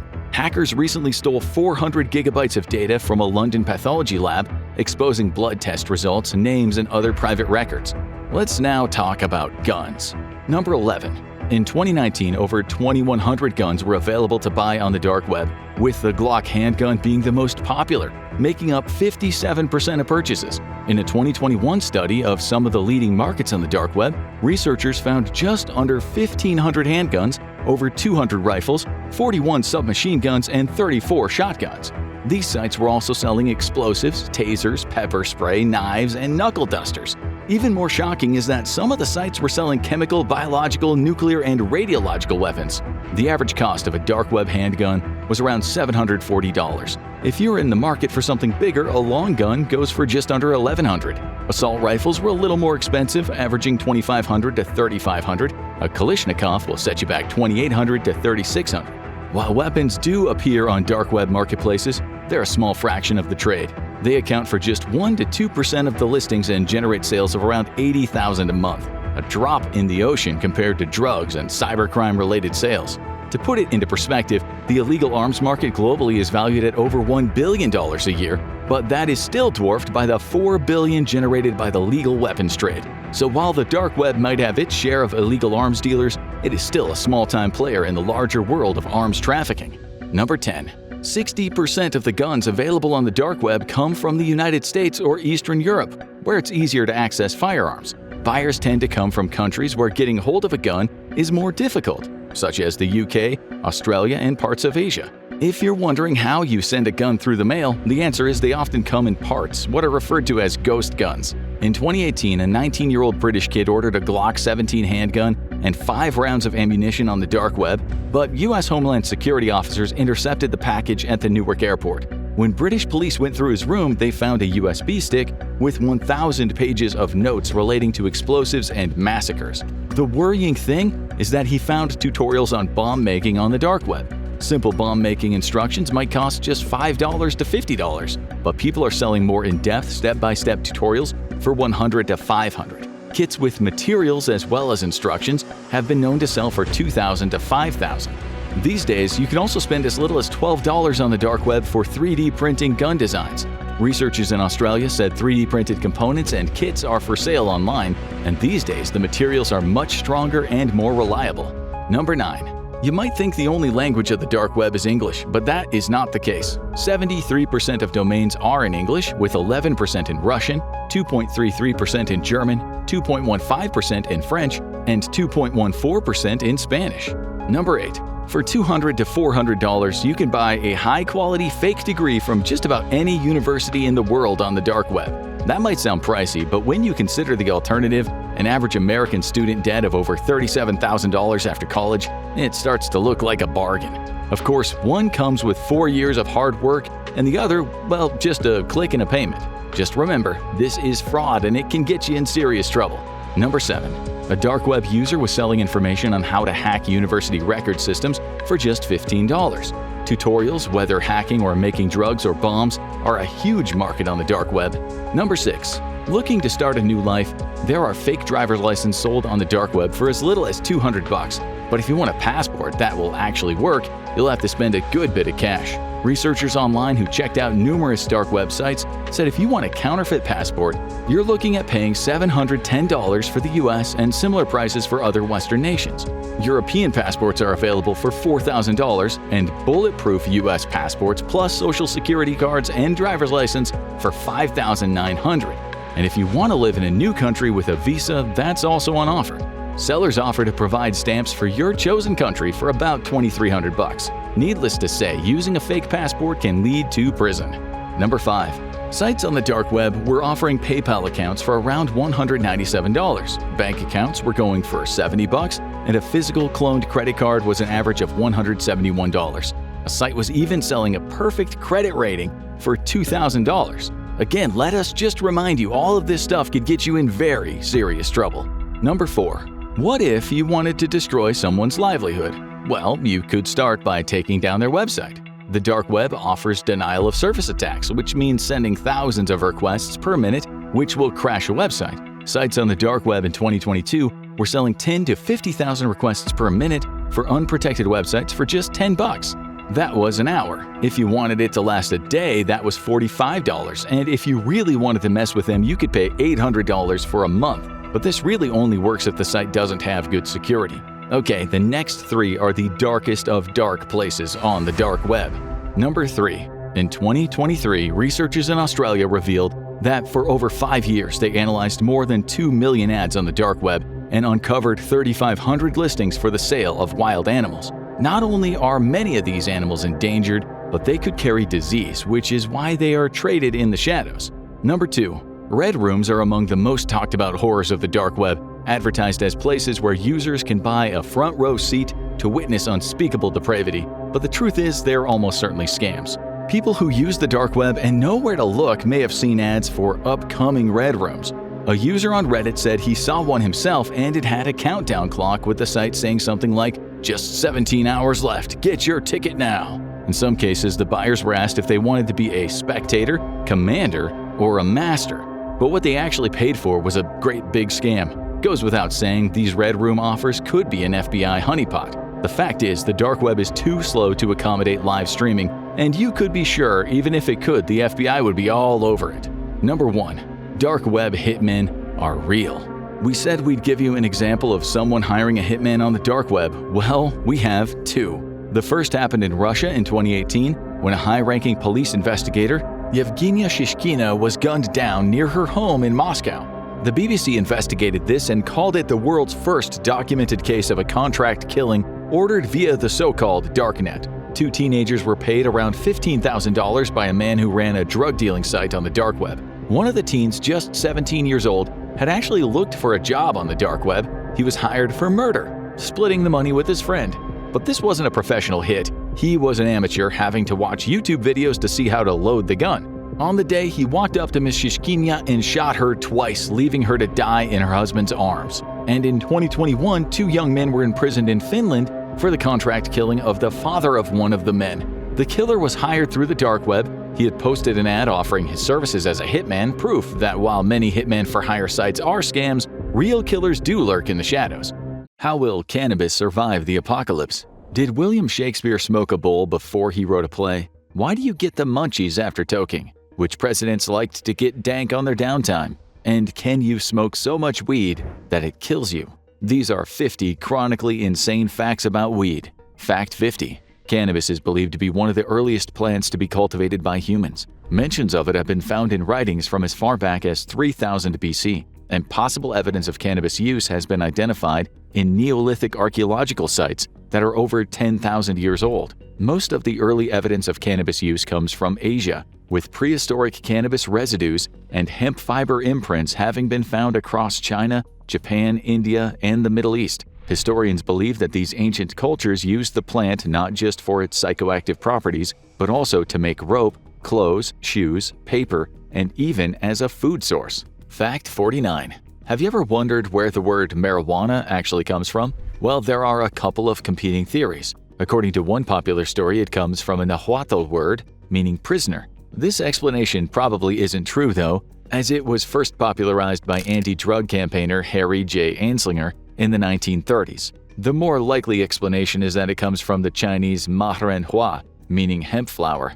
Ganja, another popular nickname for the drug, comes from the Sanskrit word for the hemp plant. Fact 48. People have had it out for cannabis for over 700 years. Throughout history, marijuana has been mainly used for medicinal and spiritual purposes, but even so, it's always been a pretty controversial substance. In fact, the first known laws restricting marijuana use come from all the way back in the Middle Ages. The earliest known anti-cannabis legislation is believed to be a law passed in the 1300s by an Arabian emir called Sodun Sheikuni. Cannabis use was also made illegal by Napoleon Bonaparte during his reign and was widely outlawed throughout the British Empire during its heyday. Fact 47.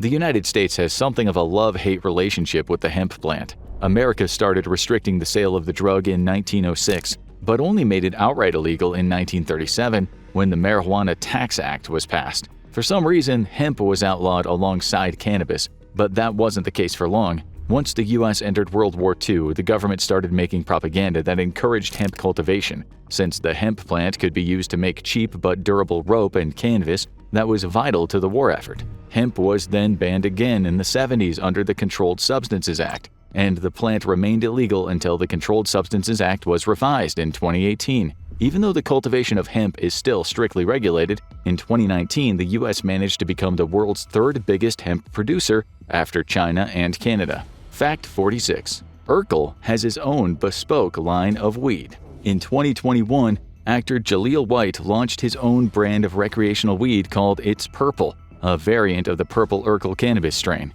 Jaleel White, of course, was famous back in the 90s for playing the nerdy Steve Urkel on the sitcom Family Matters. When asked about It's Purple by Forbes, White said he started the business because he was tired of seeing his character's name and likeness used without his involvement, and figured he could get in on the action.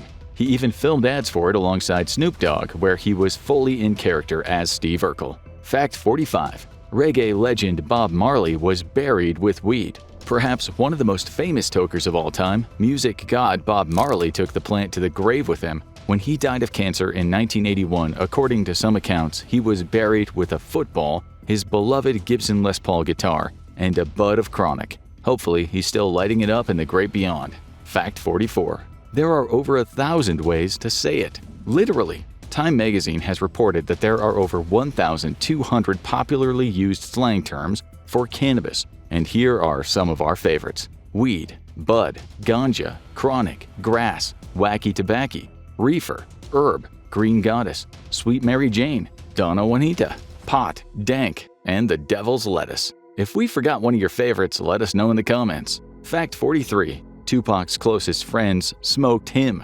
And no, that's not a euphemism. When Tupac was tragically murdered in 1996, his old band and close friends, the Outlaws, claimed to have gave him a true rapper send-off, rolling some of his cremains into a joint with some weed and smoking him up. While some have doubted these claims, the Outlaws themselves have stuck to their story. Personally, we think this one's up there with Marley's coffin weed. Fact 42. A group of weed-hunting teens invented 420. It's one of the most popular codes for cannabis, and it's the reason that April 20th, previously best known as the birthday of the decidedly unchill Adolf Hitler, is now synonymous with sharing some herbal love. In the early 1970s, a group of high schoolers from San Rafael High School in California went hunting for a legendary weed farm in their area, using the code 420 to signify the hunts. While they never found the El Dorado of ganja, their story and their secret code got picked up by the magazine High Times and the band Grateful Dead, leading to the phrase becoming forever cemented in cannabis culture language. Fact 41.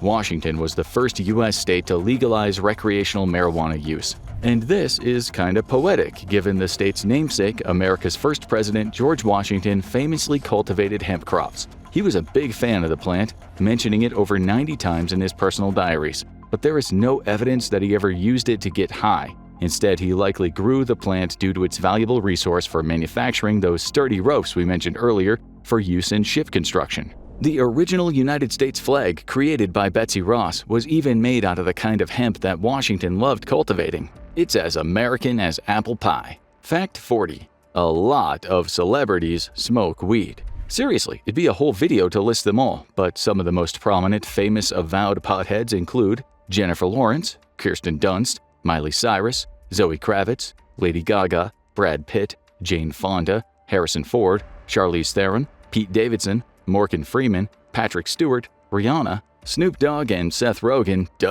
Willie Nelson, Woody Harrelson, Kendall Jenner, and Matthew McConaughey. And those are just the ones who admit it. Fact 39. Washington wasn't the only president with a history of weed use, and these presidents actually did smoke it. George W. Bush is an admitted weed user, and Barack Obama even had a weed-smoking club in his youth called the Choom Gang. According to some of the Choom Gang's other members, Obama actually pioneered some new weed consumption techniques, including TA, or total absorption, and roof hits. And yes, there is a cruel irony to the fact that both those presidents smoked weed, but neither of them legalized it on the federal level. We guess they just wanted to keep it all to themselves. Fact 38. The government could be making billions of dollars from marijuana.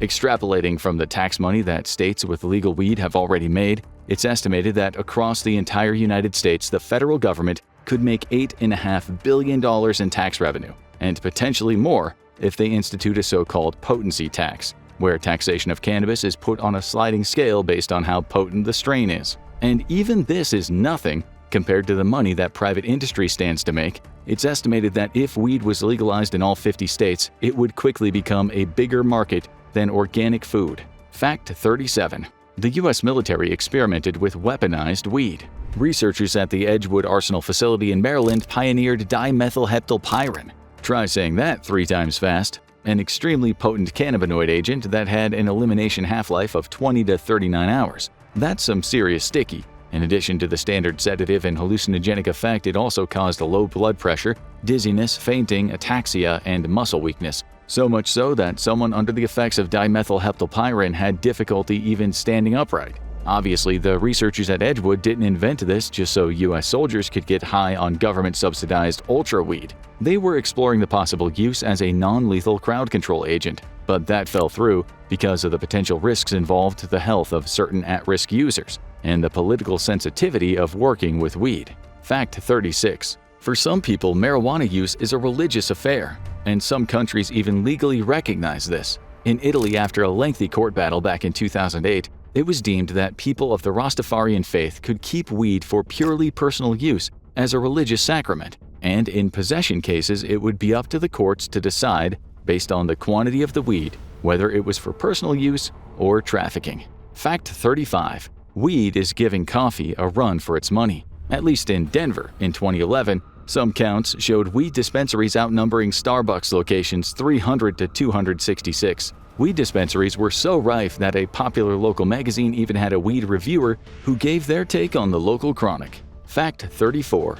Weed is the world's favorite illicit drug.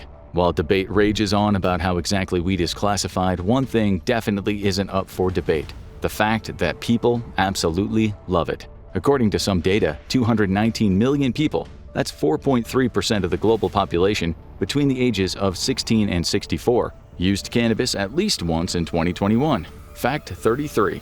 One of the first sales ever brokered on the internet was allegedly weed.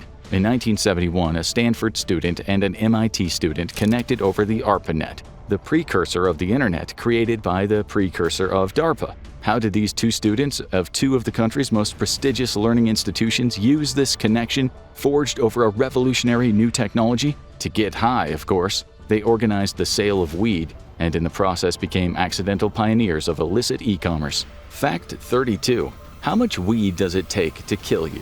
Well, we can only discuss this theoretically given that there are no recorded deaths related to cannabis overdose. Of course, it is possible to have a bad reaction, especially if you take too many edibles, which have a more potent high than smoking. But when it comes to drugs that are still illegal, cannabis is still one of the safest out there, compared to fentanyl, where as little as 2 milligrams can be fatal. Fact 31. Some people have proposed medical marijuana for dogs. However, while some pet owners have given anecdotal evidence of their sick pets having pain relieved by marijuana, most veterinary experts are skeptical. Dogs in particular are extremely vulnerable to marijuana toxicosis, especially when weed is consumed in a vector that dogs already shouldn't be eating, like brownies. So just to be safe, stick only to the treatments prescribed by professionals when treating your sick pets, or you could be putting their life on the line. Fact 30. Weed is in the air over Italy. And no, it isn't because Italy has a massive Rastafarian population who just love indulging in their newly legalized religious sacraments. We're not entirely sure why they did this, but Italy's Institute for Atmospheric Pollution Research decided to conduct a year-long study to monitor the effects of psychotropic substances in the air in 8 different Italian cities: Bologna, Florence, Milan, Naples, Palermo, Rome, Turin, and Verona. They ended up finding trace amounts of marijuana and cocaine in all 8 of them. Fact 29. A North Carolina hospital thought people were toking up around newborns. Social services started getting extremely concerned when urine tests from a number of newborns appeared to show trace amounts of marijuana in their systems, believed to be a result of secondhand smoke from overly mellow parents. However, when they dug deeper, they found out that the actual truth was even stranger. Chemicals in several different baby soaps, specifically Johnson & Johnson's head-to-toe baby wash, Johnson & Johnson bedtime bath, CVS nighttime baby bath, Aveeno soothing relief creamy wash, and Aveeno wash shampoo, seemed to trigger false positives for marijuana. If this wasn't discovered, it could have resulted in some life-ruining accusations getting thrown around. Fact 28. Illegal weed operations have been killing off owls. In another valuable argument for legalization, illegal pot operations have been having a ruinous effect on local ecosystems. In 2012, 2 rare spotted owls were found dead in Northern California's Mendocino County. The culprit? Rat poison, specifically rat poison used by a local illegal Kush operation to keep pests away from their crop. But it isn't just the owls. The fisher, a rare forest mammal native to the area, has also been put in a dangerous position by careless weed farmers. Rat poison has been found in the system of 85% of dead fishers found in the area, also believed to be caused by illegal weed operations. Fact 27.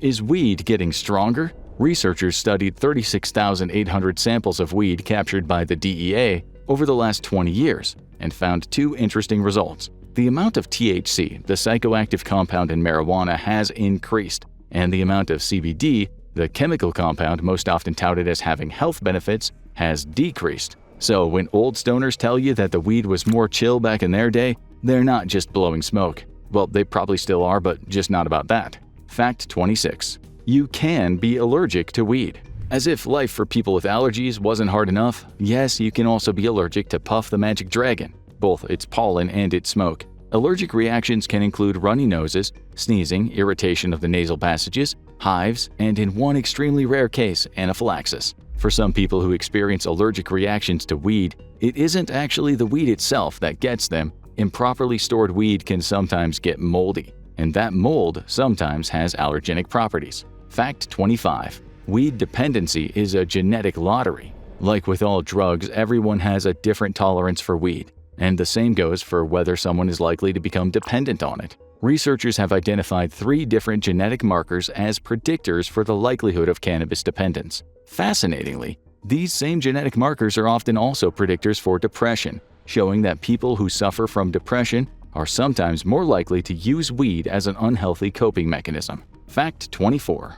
If you're an unlucky stoner, you might get cannabinoid hyperemesis syndrome. And that might sound horrifying, but, well, there is no but. It actually is horrifying. Chronic cannabis users who suffer from the syndrome will experience periods of severe nausea followed by cycles of profuse vomiting and abdominal pain over a 48-hour period. That doesn't sound like a fun time to us. Fact 23. Drug traffickers can get really creative with how they smuggle weed. Here's a highlight reel of some of the most deranged ways weed has been smuggled. 766 pounds of pot hidden in broccoli, 1,500 pounds hidden in coconuts, 4,000 pounds hidden in fake limes, $500,000 worth of it hidden in fake carrots, and even weed hidden in vats of strawberry jam.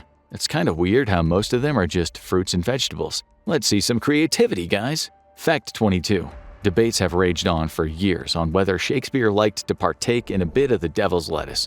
During an excavation of the immortal bard's home, 2 pipes were found with, among other things, cannabis residue. Immediately this, plus Shakespeare's reference to a noted weed during one of his sonnets, had people claiming that one of history's greatest playwrights was an avowed stoner. This immediately led to scholarly debate after scholarly debate, with some on the side of weed, and the skeptics claiming that there's no proof that the pipes even belonged to Shakespeare. The debate has raged on for so long that Francis Thackeray, an anthropologist from South Africa, has requested the opportunity to exhume Shakespeare's grave and test his remains for any traces of cannabis. They might be taking this a little bit too seriously. Fact 21. Weed might change how you think about money. Studies have shown that cannabis reduces activity in the nucleus accumbens, a reward center of the brain involved in dopamine production. Those under the influence of cannabis are less likely to produce the kind of dopamine that motivates them toward external rewards, like money. That's why it can sometimes be difficult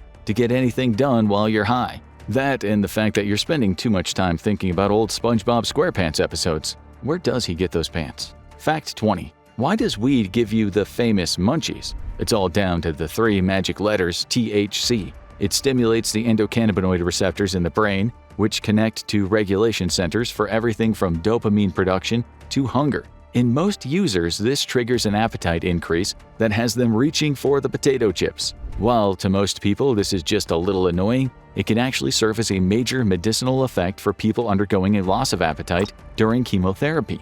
Medical marijuana can even get these in-treatment cancer patients eating again, which is a huge boon for their overall health and quality of life. Fact 19. The Rastafarians aren't the only religious group who use cannabis in holy ceremonies. And we do mean holy ceremonies, with an I. During the Festival of Colors, many Hindus enjoy a nice, refreshing cup of Thandai, which literally means cooling off. But for some, the Thandai is a little holier than others, because it's spiked with Bhang, an edible strain of cannabis found in India. Partakers have reported feeling a light, pleasant buzz upon consumption.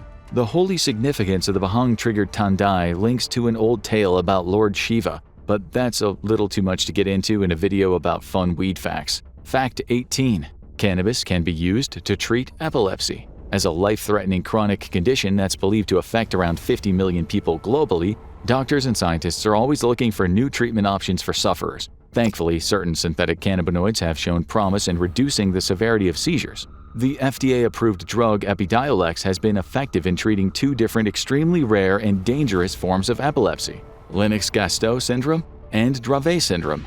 And as cannabis laws continue to relax, even more of the medicinal possibilities of cannabis are likely to be explored by researchers. Fact 17. In some cases, cannabis can actually help treat other addictions. The lighter side of the nucleus accumbens dulling comes with the fact that cannabis use can reduce cravings for other addictive substances if a person is trying to break their habit. This is true for more common addictions like alcohol, as well as some of the harder addictions. In more extreme cases, cannabis has even been an unexpected boon in helping people affected by the opioid epidemic. Fact 16. If you're at genetic risk of schizophrenia, you should keep off the grass. While this won't be the case with most users, multiple studies have shown that people genetically predisposed to psychotic disorders, like schizophrenia, may see their chances of developing symptoms worsen, especially if they use cannabis or are exposed to cannabis use earlier in life. In addition to lowering cognitive function with extended use, it increases the likelihood of hallucinations, delusions, and paranoia. Plenty of cannabis users report temporary paranoia during use, but when you're still experiencing it between sessions, then maybe it's time to lay off the leaf. Fact 15. One of the biggest steps back for America's marijuana legalization came with one of its most controversial presidents, Tricky Dick himself, Richard Nixon. As we know from the hours upon hours of rambling recordings he took of himself, Nixon's war on drugs was actually a war on disenfranchisement, intended to lock up and take the voting rights from hippies and black people who generally opposed his policy positions. And the racist legacy of Nixon's war on drugs still exists today. Black people are arrested at greater rates for weed possession than white people in America, even in states where marijuana is legal, all thanks to Tricky Dick. Fact 14.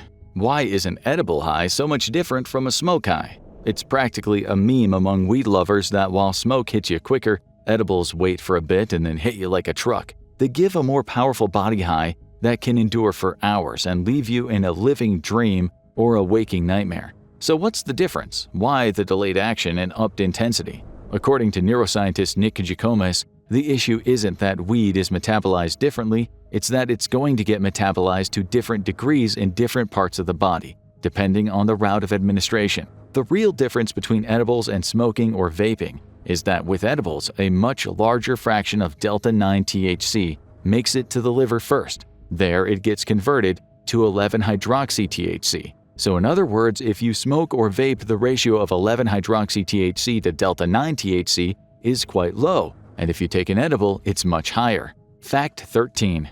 Weed will survive the apocalypse. That's because cannabis seeds are just one of the many samples kept at Svalbard Global Seed Vault. They store over 21,500 cannabis seeds from 17 different countries, kept safe and sound in the event of an ecological collapse or a world-ending cataclysm. So don't worry if you're part of the post-apocalyptic tribe or a Mad Max-style raider gang in the wasteland, you can still enjoy a toke at the end of the day. Fact 12. The inventor of weed brownies was a plucky American activist, Mary Jane Rathbun, and no, that isn't why weed is called Mary Jane, it's just a funny coincidence, was also known as Brownie Mary, and was a pioneer for both cannabis legalization and the rights and protections of people suffering from AIDS at the height of the AIDS crisis. As part of her charity work for AIDS patients, she'd bake cannabis into brownies and give them out, and in the process, she noticed that it seemed to alleviate some of their suffering related to their illness. Her work is likely one of the many important foundations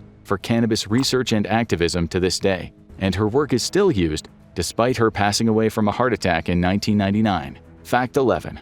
In Bhutan, the weed is as plentiful as it is illegal. It naturally grows there, especially in the Bhutanese countryside where it's so prolific that in some places it grows out of the cracks in pavements. It's illegal to cultivate it as a drug in Bhutan, but farmers often feed it to their pigs to fatten them up.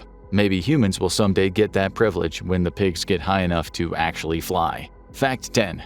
A dangerous weed rumor about North Korea often does the rounds. Reported by a number of 420-friendly publications like High Times and Mary Jane, it was an urban legend that despite all the other dystopian restrictions, the North Korean government is surprisingly chill about cannabis use, especially for tourists. While this is the kind of wacky North Korea fact that does numbers on the internet, it is something that might get you imprisoned or killed if you take it too seriously.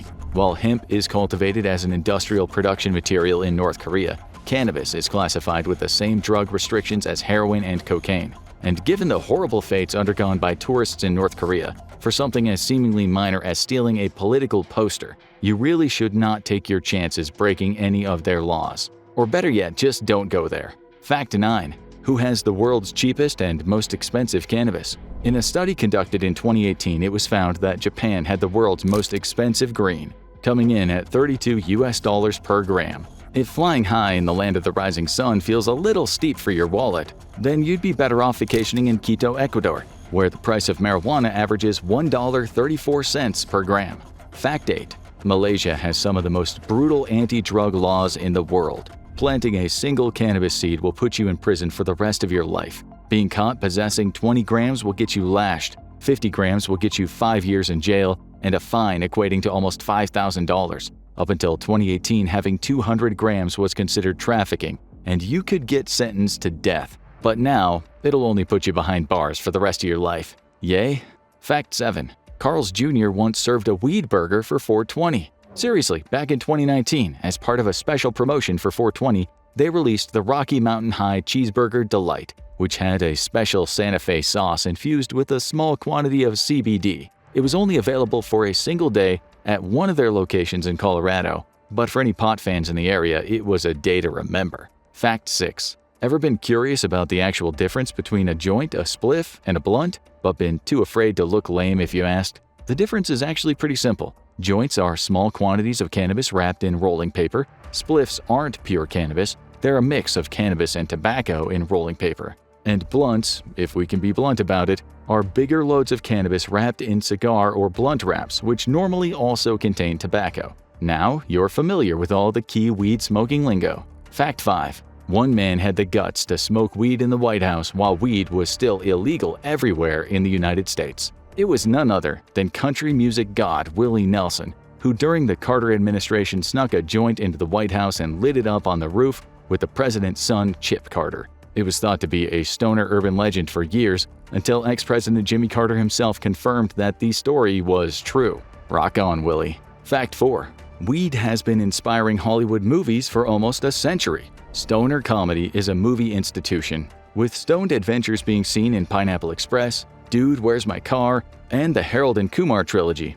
But the first ever movie inspired by weed was 1936's Reefer Madness. But this wasn't a comedy, at least not intentionally. It was a propaganda movie that implied smoking weed would turn you into a violent psychopathic killer and lead your life to ruin. Ironically, a lot of people get high to watch and laugh at it today. Fact 3. There are some negative side effects of smoking weed that you should look out for. While a lot of weed's impacts have historically been overblown as part of government scare campaigns, there are some scientifically proven negative effects. These include increased heart rate, which has been recorded as lasting for up to 3 hours after the user smoked. Breathing problems, since putting any kind of smoke into your lungs is going to irritate your airways. Chronic weed users also experience the classic smoker's cough and experience unpleasant phlegm buildup that leads to them coughing up gross gunk. And then there's the vomiting, nausea, paranoia, and sometimes even hallucinations that we mentioned earlier. And in the long run, chronic cannabis users might find themselves struggling with sleep issues, as well as difficulty self-motivating. This won't be true for all users, but there's always a non-zero chance. Fact 2. You can actually experience weed withdrawals when trying to come off the stuff. While experiencing the negative side effects of quitting weed is actually quite rare and is nothing like coming off of harder drugs like heroin, there are a constant set of symptoms for those who do suffer from weed withdrawals. So what can you expect from experiencing weed withdrawals? The most common symptoms include reduced appetite, the opposite of the famous munchies, mood swings, and a general sense of irritability, difficulty sleeping, including insomnia and strange dreams, headaches, an inability to focus, weed cravings, chills and cold sweats, digestive issues, and a general feeling of depression. That's why a lot of chronic users struggle to come off this stuff. And of course, Fact 1. The U.S. Coast Guard seized 54 tons of marijuana in a single bust back in 1977. The night train seizure occurred off the coast of Florida and was the beginning of Operation Stopgap, the first interagency initiative to stop drug trafficking. It was carried out by the Coast Guard, the DEA, and the federal marshals and remains one of the biggest weed busts in history. Now, check out what happens to your brain if you smoke weed for 30 days, or watch this video instead.